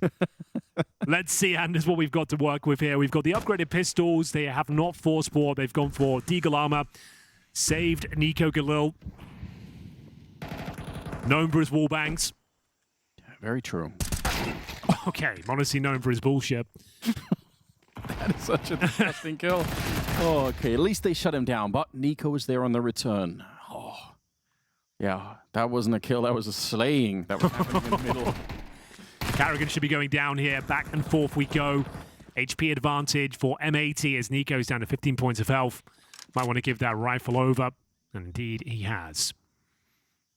Kiyasuke will have to step up now. This is a very Nico-esque fight. Doesn't quite deliver the goods, though. That's another round. M80 up to 3-0. I say that. There is 40 seconds. Maybe getting ahead of myself, but the bomb is down at the top of the ramp here. Surely just don't fight him. You know he has to, go get the bomb. Yeah, it's not going to be happening. Nice work on Sin there. 3 kills, in fact, in the round for him. It's another round where, there's a bit of worry perhaps on the M80 side, but they come through once again. And again, this is a map that they're not that strong on. So winning these early rounds, I really think it's significant, especially if they can win this next one. If they can slap the first rifle round out of the hands of the Falcons, then that's where the conversation for some kind of a great upset on the map could really be entertained at that point. Another weird start here for the Falcons. They wouldn't have it any other way. Always having to dig themselves out of trouble. The pistol was a lock-in. It was guaranteed, it felt like, that they spoon-fed it back to M80. It was. And now Lake Oh, this is a great maneuver. He's timed this so well. They'll have no idea. It's Sin through the smoke, doing so much damage. Gets himself a double. The wheels are already falling off. 5 versus 3. They can fall back now. The hard work is done. They've got Lake parked up in the cubby as well, Anders. They'll have no idea that he's made it there. Yeah, almost feels like Sin kind of stole the thunder there, because you're absolutely right. The positioning for Lake is so sublime. Getting ready for him to get a double, but through the smoke, Sin gets 2. Should be a done deal. Should being the operative word, though. You can overcook here. Lake, that's confirmed. And he survives as well. Well played. I was going to say, just don't give them even a chance now. You've locked it in. And like I said, this is the first real rifle round that's coming out of the Falcons. So picking this one up this early on. M80 suddenly with a 4-0 lead. And the Falcons much, much slower. So the only thing, obviously, you know, the previous version of this team, certainly playing Ancient, but with Karrigan in the mix, Spirit is the real sort of tier 1 team that they faced. And the rest of it, Monty, Magic, K27, I believe, those are the other 3 teams that they defeated. So, not to take anything away from the Falcons, but it just means that the stats with Karrigan on the lineup are a little bit different. Well, nothing they'll be doing with this round, I'm afraid. MongolZ and TSS just have to peel off. Falcons really yet to get going. Would be a very different complexion if they just converted that what felt to be a free round in the pistol. But here's the play from Sin, just getting a double through the smoke. Ridiculous scenes here. Lake still not happy with that advantage, confirms the round, gets himself an AK as well. Very clean, very convincing here. M80 with another flying start. If you're just joining us, they were up 6-0 on Inferno before it all went wrong. But gifted another fantastic start here. Couldn't ask for much more than this. The money is flowing very nicely. These have been very clean rounds. Maximum loss bonus though, Anders, so there will be buys to go with this. They saved 2 rifles. Yeah. So let's see what Zonic has been cooking. They take the timeout. He chimes in. They keep the money strong for Nico and Karrigan. They don't necessarily drop too much. Got to be focusing on some utility here. But we've got 3 rifles. Deagle for TSS. So it's an awfully quiet start for the individuals here on the Falcons side, because we said they're warmed up behind Inferno. You know, double OT, everyone should be ready. That looked wild for Keisuke. It looked like his mouse is going all over the place, but he's still alive. Lake is practically dead. MongolZ, an easy pick up against Swisher, and now Sin feeling the pressure. He knows they're going to be coming for him. Very well handled. Lake gets one through the smoke as well. They do clean out Sin in the corner, but you know what? He did a lot more work there than I thought he was going to be able to. Yeah. Bomb not planted yet. It felt like a done deal for Falcons. MongolZ getting the nice opener, but somehow, some way, it's a 3-on-3 in their lower health as well. Okay, well, that helps out a lot. That alleviates a lot of pressure, doesn't it? Double spray through the smoke, didn't see anyone, and Slacks. No way he can go for this one, I'm afraid. Finally, Falcons will break the streak. Not going to be 6-0 this time, but 4-1. Missed shot from Slacks. Should be fine. Nope, it's not. But they still got money. 4-1, Falcons relying on MongolZ to get 3 kills there, 2 of which were through the smoke. But a beautiful opening kill as he creeps up that B ramp. Yeah, the opening is so good. That's also why it's a bit concerning that they have so much trouble finding Sin in that corner. Like, it really felt like that could have been worse. Was that like the first bullet as well? Did you think the first bullet kill 2 people? Yep. There's no way. Through each other, yeah. That was kind of insane. Okay, well.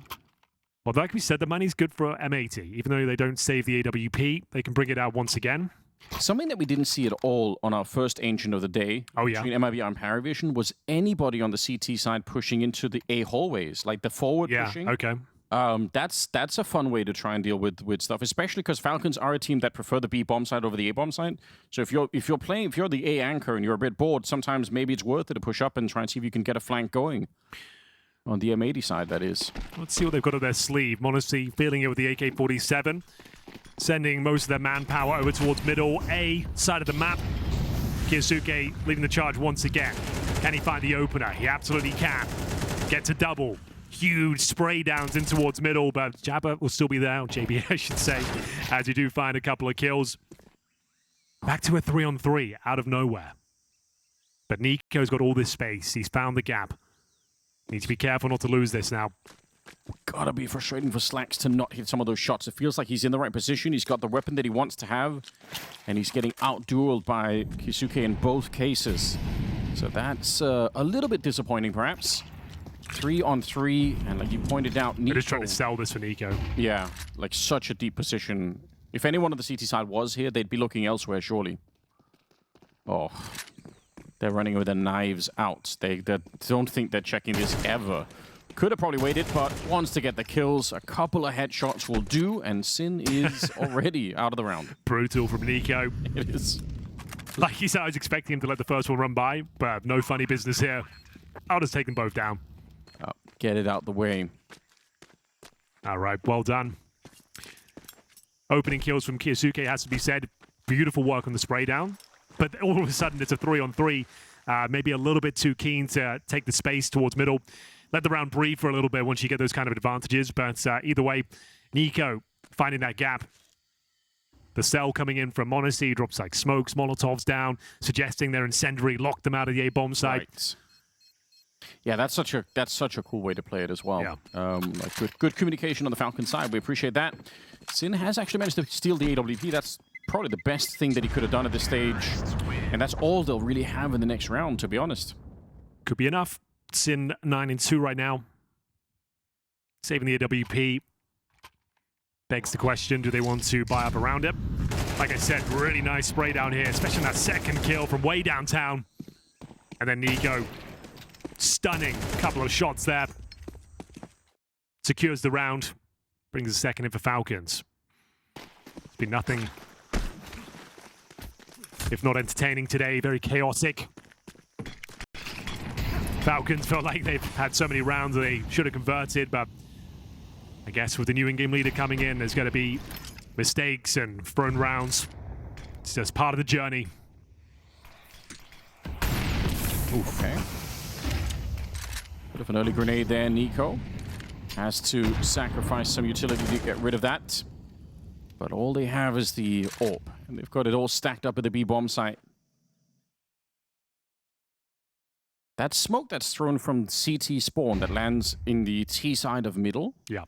I think it was Spirit recently, wasn't it? That was Molotoving that out from T spawn. Mm-hmm. Curious to see Falcons not. Maybe they haven't learned it yet. Maybe it's not on their radar at the moment. But there are ways to get rid of that because it kind of bounces off the wall. This all comes down to Tesses. They get a walk into the stack here, Falcons. AWP might get a bit of a freebie. Tesses, does he go for the backstab? Does he try and explore his options in towards CT spawn? Wallbang's coming through, 40 seconds. So Tesses looks like he's going for a backstab once they've taken the aggro. You can see him waiting, biding his time. There's the freebie from the AWP we talked about. Now you know the AWP's there. You just try and bail and go towards A, and Tesses to lock off rotations. What just happened there? What was Nico doing? I really don't know. Was he trying to deny the AK and pick it up? It's something like that. It looked like he was in the middle of some kind of a plan here. Now, are they going to check Tesses this time? Nico was here in the last time around. Slacks, he just runs him down with the AWP. Suddenly there's a chance and an opening here for M80. If they get this round a bit early here, it could be devastating for Falcons. This should have been a done deal. As soon as they realize the AWP is there, you're right. You just pull the plug, you go back to the A-bomb site. They still might be fine, but this is way more risky than it needed to be. There's Carrigan gone down, and they know where MONOZ is. They can have the Molotov. Try and put some pressure on. No kit, though. So it's a full 10-second defuser. MONOZ, he's biding his time. Peeks from the other side. That's so smart. Knows he's not going to be held there, and I think, unfortunately, for all the work they've done, without the styling on him, they just don't have enough time. So I'm guessing with Nico there, it looked like he's just trying to pick up an AK and deny the CT's getting it. Like, yeah, I think you're right. I think that's because it got real chaotic real quick. Like, it was a nice setup there from M80, like we said. They find out the AWP's there. They start to scramble back in towards A. Tesses, thankfully, did get a couple of kills. We said he would be the linchpin of that round, but definitely another uncomfortable one. Thankfully for the Falcons, they managed to win it just about. Very nice play from MONOZ. You thought he was cooked after that Molotov goes down, but he knows they've got no kits there, right? Yeah. So he plays it perfectly. Just knows he has to deny the first diffuser. If he can do that, doesn't even need a gun at that point. Jump around, run the clock down, and it will be the third on the board. Wouldn't call it smooth sailing, but they have got 3 in a row. So maybe worth pointing out as well for M80 on this map, right? It's about 53% win rate on the CT side, but it's down to 36 on the T side. Yeah. So they are playing the side that they are stronger on. They're struggling significantly more on the second half. So I really think winning some of these early rounds and kind of like they need to bounce back really quickly is what I'm trying to say here. I think if they could get up to 8 or so rounds in the first half, then they've got a real shot at it here. But I'm worried if Falcons start to pick up many more rounds that M80 are going to struggle to get into the second half. Nice utility coming out on the CT side, trying to slow things down. Sin pushed in front, and with Lake to help him out. It is a slaughter in the middle. The Falcons just decimated. Change of stance here. Not playing behind the smokes anymore. Up close and personal is Sin. 5-on-2 should be around, but NiKo, as we said, Anders, that's his signature move. AK-47 in hand, creeping up the B ramp. And it's the dastardly duo, m0NESY and NiKo in a 5-on-2. Yeah, you've got to be worried about that, but they actually make quick work of it. No bomb plant being allowed for Sin is 12-3, finding a triple in this round. He is leading the team and kind of making sure they get back out of this one. And you know, because of all of the damage done earlier, Falcons, they're not as rich as they otherwise could have been here. They've won a couple of rounds in a row, but they're not drowning in cash on that T side. They're going to be able to put together something here, but it's not perfect. Oh, this is when you normally sprinkle in a set piece, Anders. Yeah. Maybe go towards A. Mix things up. You've got a little bit of presence shown by NiKo. He'll be holding the extremities, trying to find a pick with his signature move, as I keep banging on about. He'll go for one of those plays, and his teammates are going to be ready to pounce it towards A, if he gets a pick or not. But the thing is, Slacks is reading this very well. Perfect position now. Difficult to take him down with the Tech 9. You're going to have to hope he misses a shot, but let's see what happens here. He's going to see the shadow as well. Yeah, true. So if you peek him a little bit closer, you're giving him another kind of advantage. I do like NiKo lurking over on that other side. He's got a smoke and a flash, so he's going to set that up to try and cause a little bit of chaos. The rest are in the middle, though. And Swisher is realizing, man, there's really nobody pushing through here at this point in time. Under a minute now, they'll find NiKo, and that's a huge discovery. Lake realizing he's going to disengage. Very smart. You duck down, you limit your model like that. It actually does have an impact on the game. And it will be just 2 players left on the Falcons side. This is huge for M80. I really think they need something like this. Carrigan, the last hope here. Nothing he can do. Well read by Slacks, taking that control in towards A main. 5 versus 1, almost 0 chance of winning it. See if a bomb plant's possible with 20 seconds remaining. Got the Molotov. Molotov's A main. The plant is down. The plant is through. Nice grenade. Okay, bit ambitious there, Slacks, but still, it's all fine. It'll be fine. Yeah. I like the idea. I'm going to be honest. Even if this half is 9-3, I still think there's a decent chance that M80 could struggle in the second half. I really don't trust their T side for this one. I like that. Fortunately for NiKo, Swisher saw him throw the utility from the double doors, saw it come over. Nice. So a bit of a freebie for him. Very active on the CT side. I'm liking this from M80 when they're lacking information. They are pushing around the map and actually making sure, like you saw them pushing B lanes and A main at the start, that they found Tessus in towards that A main area, realizing they'd given up that mid control. So down to the partial here, 6-3, M80 in a fantastic spot. Problem is they lost to a couple of these rounds on Inferno. Just when you thought they're in a prime position to take a massive lead, they'll lose to the pistols, and all of a sudden Falcons wake up. Lots of mid control here, Anders. Straight towards that red room. I mean, they might as well keep going. If you walk through, you find the timing, you could slip in behind the defensive line. Yeah, this is massive. Idea. This is huge. You'll be aware of it in the next, like, 5-10 seconds. You'll be considering it. Yeah, but I think you're right, though. This is 5-10 seconds too early for anyone to even guess. Easy pick-off. JBA goes down, and Slack's wondering, well, how deep are they right now? No one immediately behind him, but the bomb is going to be planted here. Carrigan still goes down early. They get the kill there, but that's only half the battle. The bomb is planted. Let's see if M80 could do another great retake. They're smoking off A main. They got Slacks with the AWP, so that's one player dealt with. NiKo's been nullified. Keisuke certainly not. Finds his second kill of the round. 3 versus 3. Bomb ticking at some pace here, but Slacks continue to find the kill. The AWP. Have they got util for the bomb? Time will tell. It's m80 with the P250. I don't think it's going to be enough, though, as the defuse will come through. He hasn't got a chance here. Great attempt. Very close, very uncomfortable, but it will be M80 winning the round.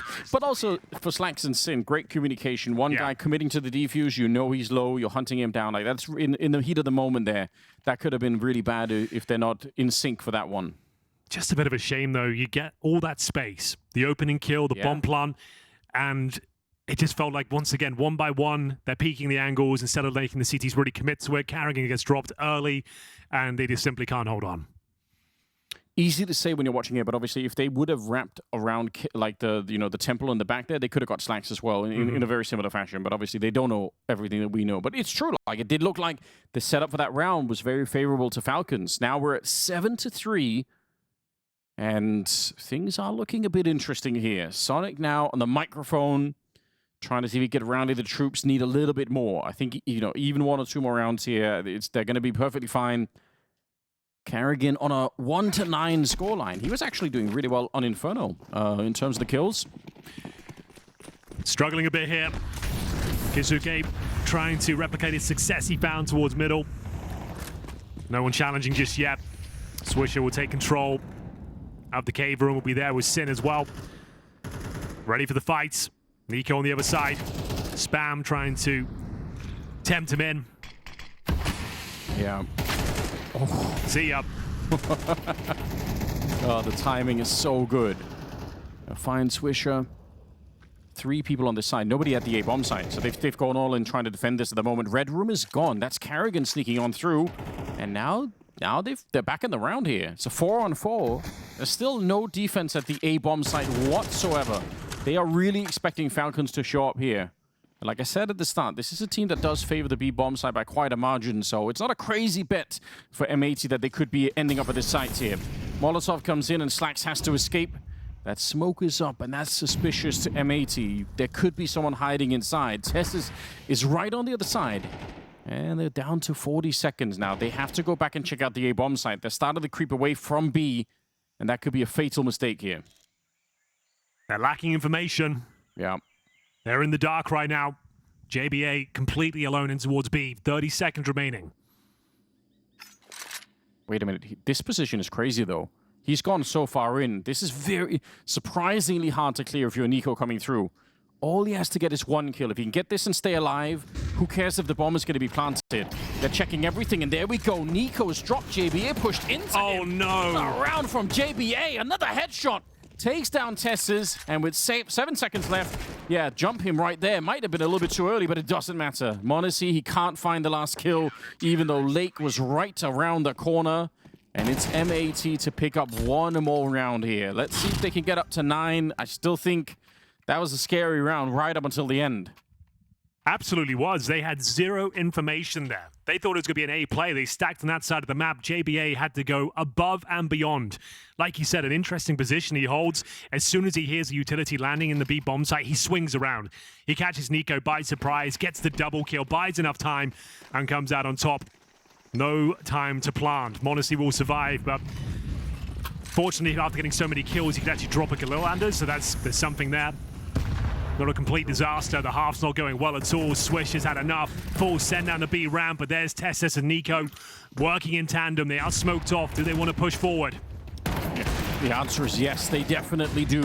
Tessis picking up 1 more kill to get onto the site. He's actually going to keep going. A triple for him. It's about time that we get to see a little bit more out of Tessis in this series. And JBA alone. Yeah, I like the attempt. Again, you mentioned earlier with M80, like the boldness to go for those kind of pushes, but this time it backfires as they were very flashed, I think, on the TZ side, trying to get down. So, almost no chance for the clutch, unfortunately. A 4th round for the Falcons, and I said I think 4 is enough. I think they could do enough damage on the second half. You did say that. You said 3 was enough, so yeah. I said even 3, yes. I'm worried for this one. I definitely am, but you can't take it away. Like M80 is a really impressive first half. Like, absolutely. I'm glad they played this well. But bear in mind, let's just roll it back. Let's go back to the pistol.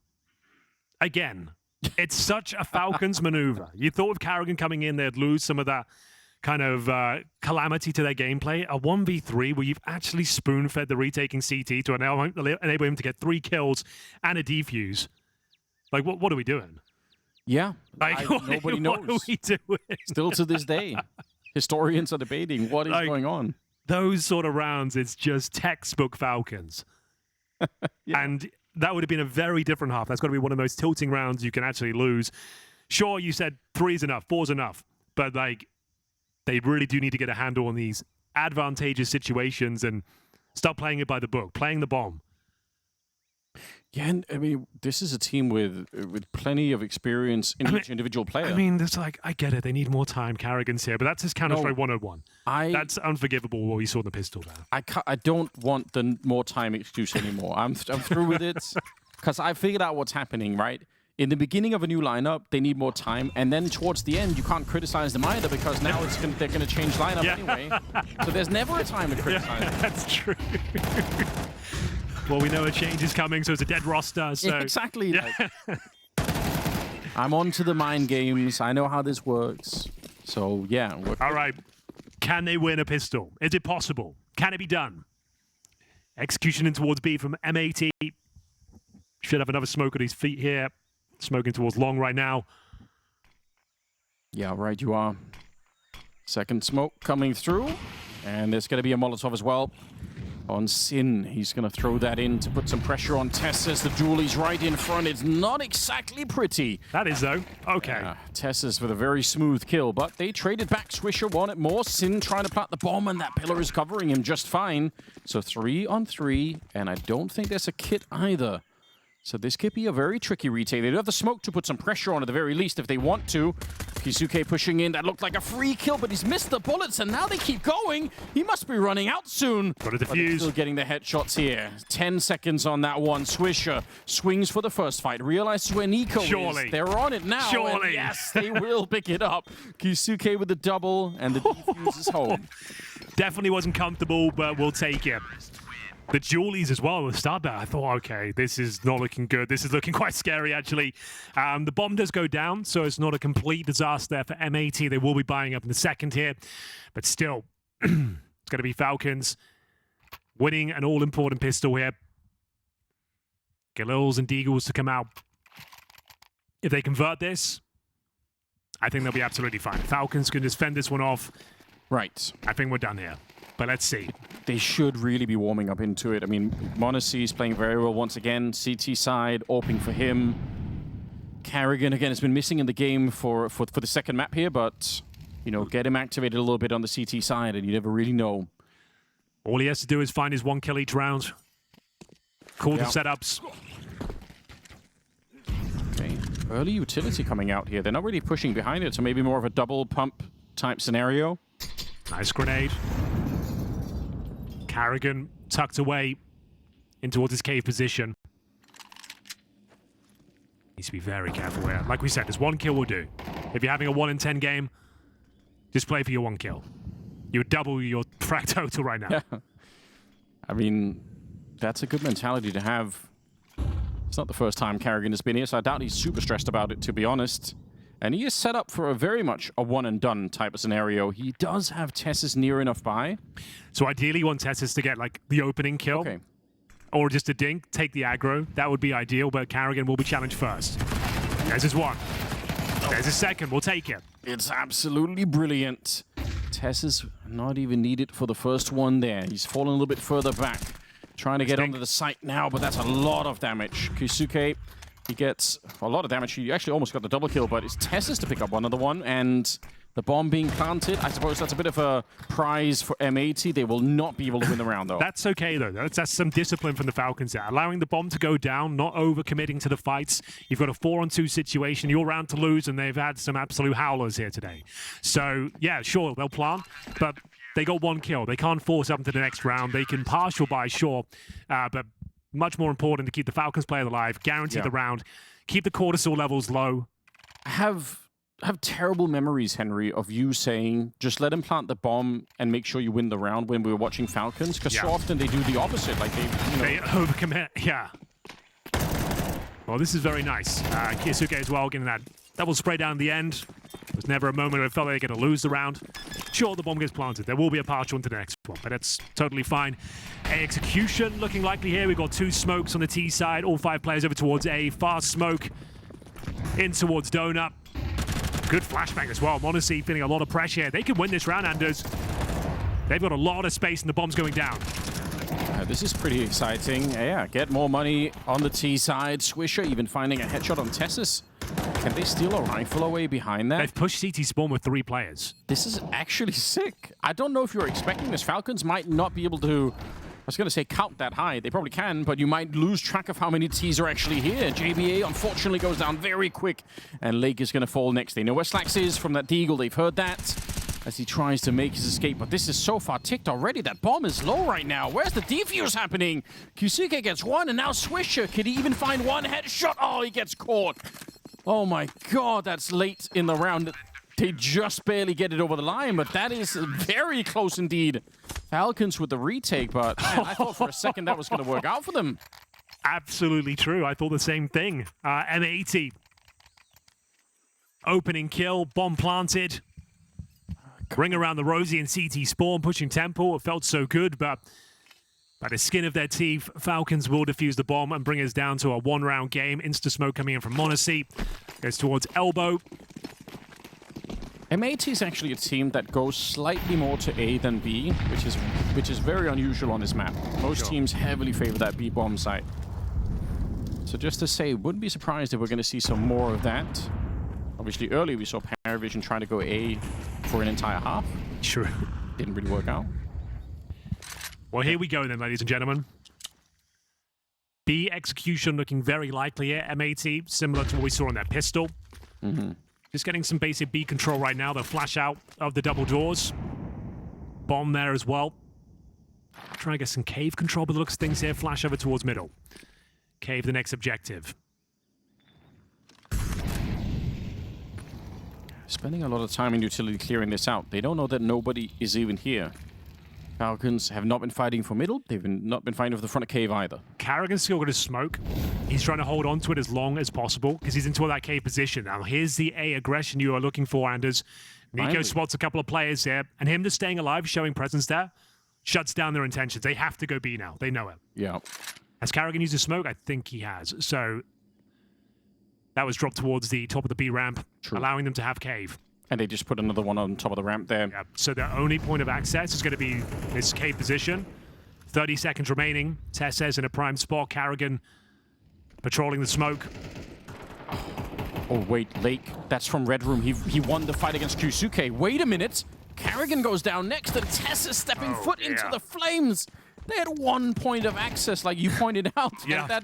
They found another one with Lake somehow winning that battle from his point of view. That's got to be a crazy fight because Kyusuke's only watching that angle. That's the only thing he cares about. He knew that that was an option. He was looking the whole time, and he straight up loses out to the AK. That is surprising. Well, that wasn't looking promising at all for M80. No. No time, smoked off. A 5-on-5. You know the bomb site's stacked. They've pushed A main. They know exactly where you are. And you have a flawless run into the B bomb site, barely taking any damage. Yeah, like you're absolutely right. Once they realized that, oh, they've got that front A hallway, it just felt like we got only one choice, and it's not even a great choice. We're pushing into the only part of the map where they know we're going to be showing up. They have the smokes down. They had everything going for them. This is the fight that I'm talking about. Okay. That's how they open it. The one route that nobody even realized was a potential opening. Lake, fantastic work. It was looking so promising there. Falcons were playing it perfectly right up until that moment. That changes a lot. I'm actually hyped up about that. Again, this T side, I'm not super overwhelmed by what I've seen from M80 in the past, but if they could turn it around right now, then yeah, maybe there is something to fight for here. It was double OT on the opening map, and M80 now with a 2-round lead. The money is looking grim on the Falcons side if they lose this round. This round is fine, but if they lose this one, then there's a chance that M80 could start to run it back quite a bit.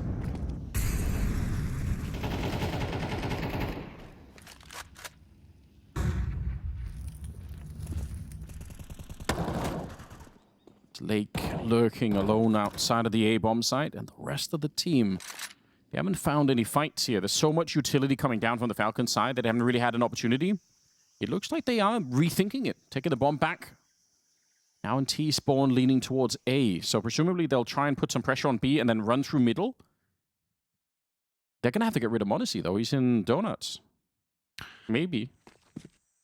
NiKo will come set up the defenses here. On the A bomb side, the bomb is making its way over. JBA will join the troops. Bit of a fake in towards B. You can see Molotov smoke down towards short, trying to maintain 3 players there. Karrigan, oh, it's not pretty, and it's not pretty at all. Needed that kill. NiKo will have to deliver the goods now. He's got MongolZ with him. Don't count them out yet. 30 seconds on the clock. Another headshot for NiKo. They nearly ran into the grenade. That could have been a kill on Swisher. And now NiKo wants to swing. He knows they're going to have to come through. What a sublime defense from MongolZ and NiKo. If they don't do that, the rest of the team, they're not going to get that. They're so far away. And with Karrigan already gone down, the last 2 players would have never made it there. That is rock solid. Very nice from NiKo. Plays it to perfection. Takes it all the aggro away. Buys some time for MongolZ to rotate in from Donut. That's when he peaks again in the flames behind the bomb site. MongolZ, beautiful sequence there to close things out with the Desert Eagle as well. A 1-round game. Back and forth once more. M80 have turned up today, but that's only 1 round they've posted in the second half. Yeah, that's the concern. That's why that last round was so huge with Lake getting the opening. That was their ticket to really get into the second half here. They're going to have less weaponry. They're going to have, well, it's not going to be the end of the world here, but very soon they're going to be running out of money on the T side. Only 1 AK on NiKo, though. That's pretty good. MongolZ is 21-8. My God, where did that come from? Ridiculous. It's the one helping out with the smoke towards middle as well.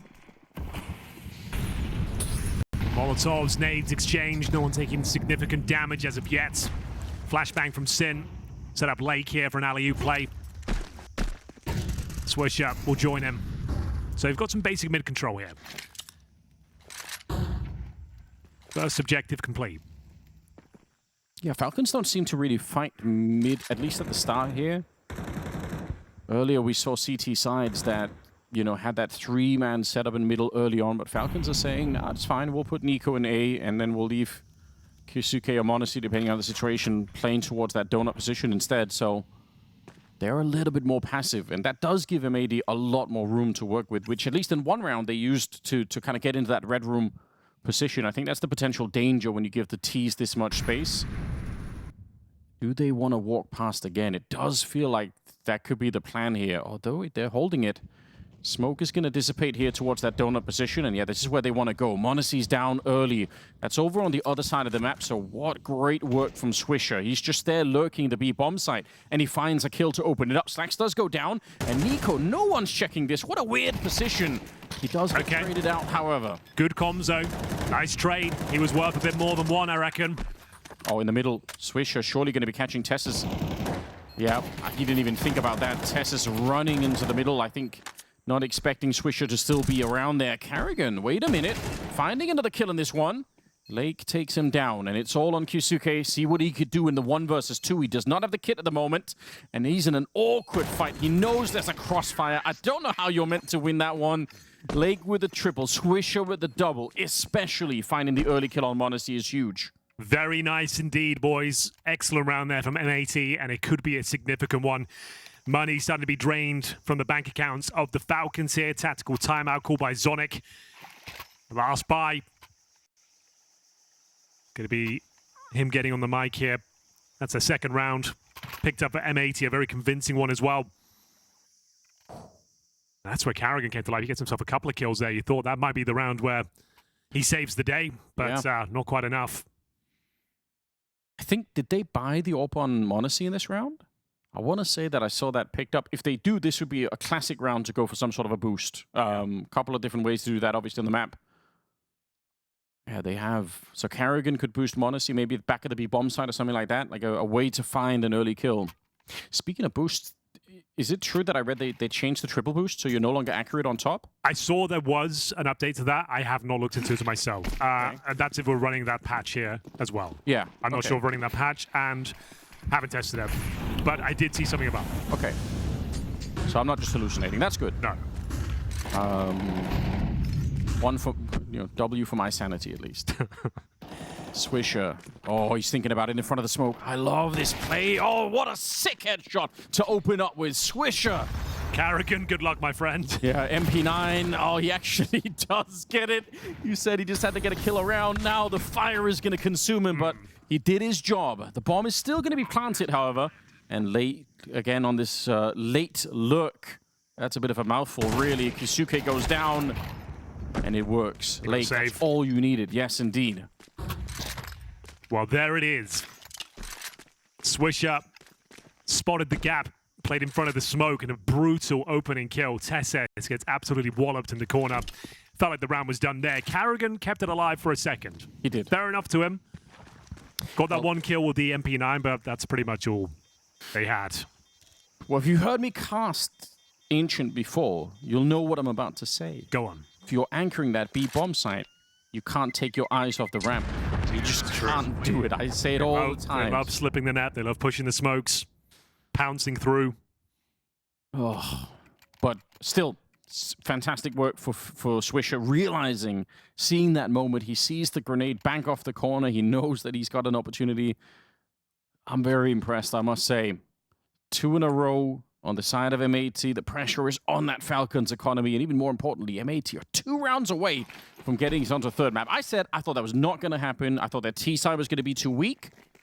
A great time to be wrong here. M80 absolutely showing up for this second half. Oh, there's going to be kills there. Carry it through. It's KySuke in the middle, just barely winning out of the fight, but the pressure is on straight to the A-bomb site. They want to take this back. No way. Unfortunately, they are getting into a little bit of trouble here. A lot of damage onto Lake as he tries to find more impact in the round. Oh, he does get Nico running out of the smoke. He dies. Yikes. This is next. This is madness.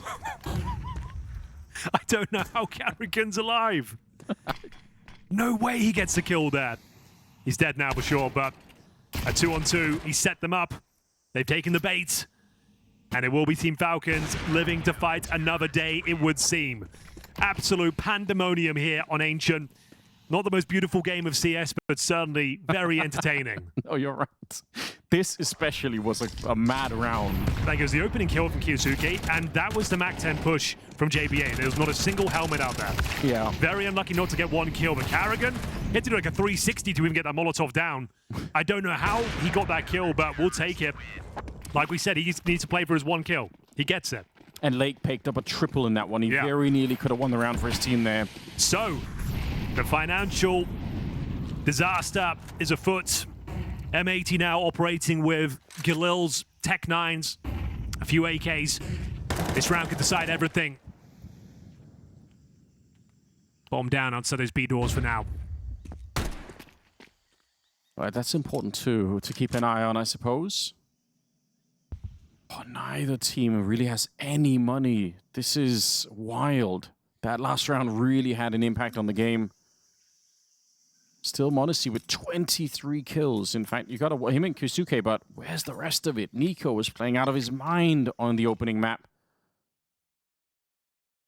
We need him to add to the mix now. Smoke and flash in the middle, so trying to, blind the CTs, not knowing if any Ts are going to be making their way in there. Lake, though, could be in trouble. I think he's going to walk into MongolZ. Got to be very careful. He has actually crossed on over. He's made it through.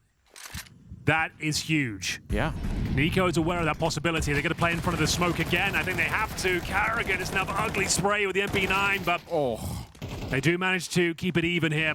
Massive work for KySuke. He nearly got a triple. He hit the dink on the third player even. That's a wild spray. Because the first one, he's actually tracking that spray for a long time before he gets the kill. And then he still immediately resets, gets the next one in just a second, and then hits the dink on the third player. MongolZ as well. They knew that Lake, like you pointed out, they knew that he'd crossed, so they were always aware of that. So, money busted. That was the force buy. They got 1,900 into this round. You have to take a full eco, Anders. You have to let them tie things up. I thought Carrigan missing out on that first kill was going to cost him the round. KySuke, though, managing to get the double was huge. Tess says, great contribution with the AK-47. 1 round game, and as I mentioned, has to be the full eco. Should tie things up. Carrigan's going to have to make the MP9 work again. Thankfully, Glock's no armor.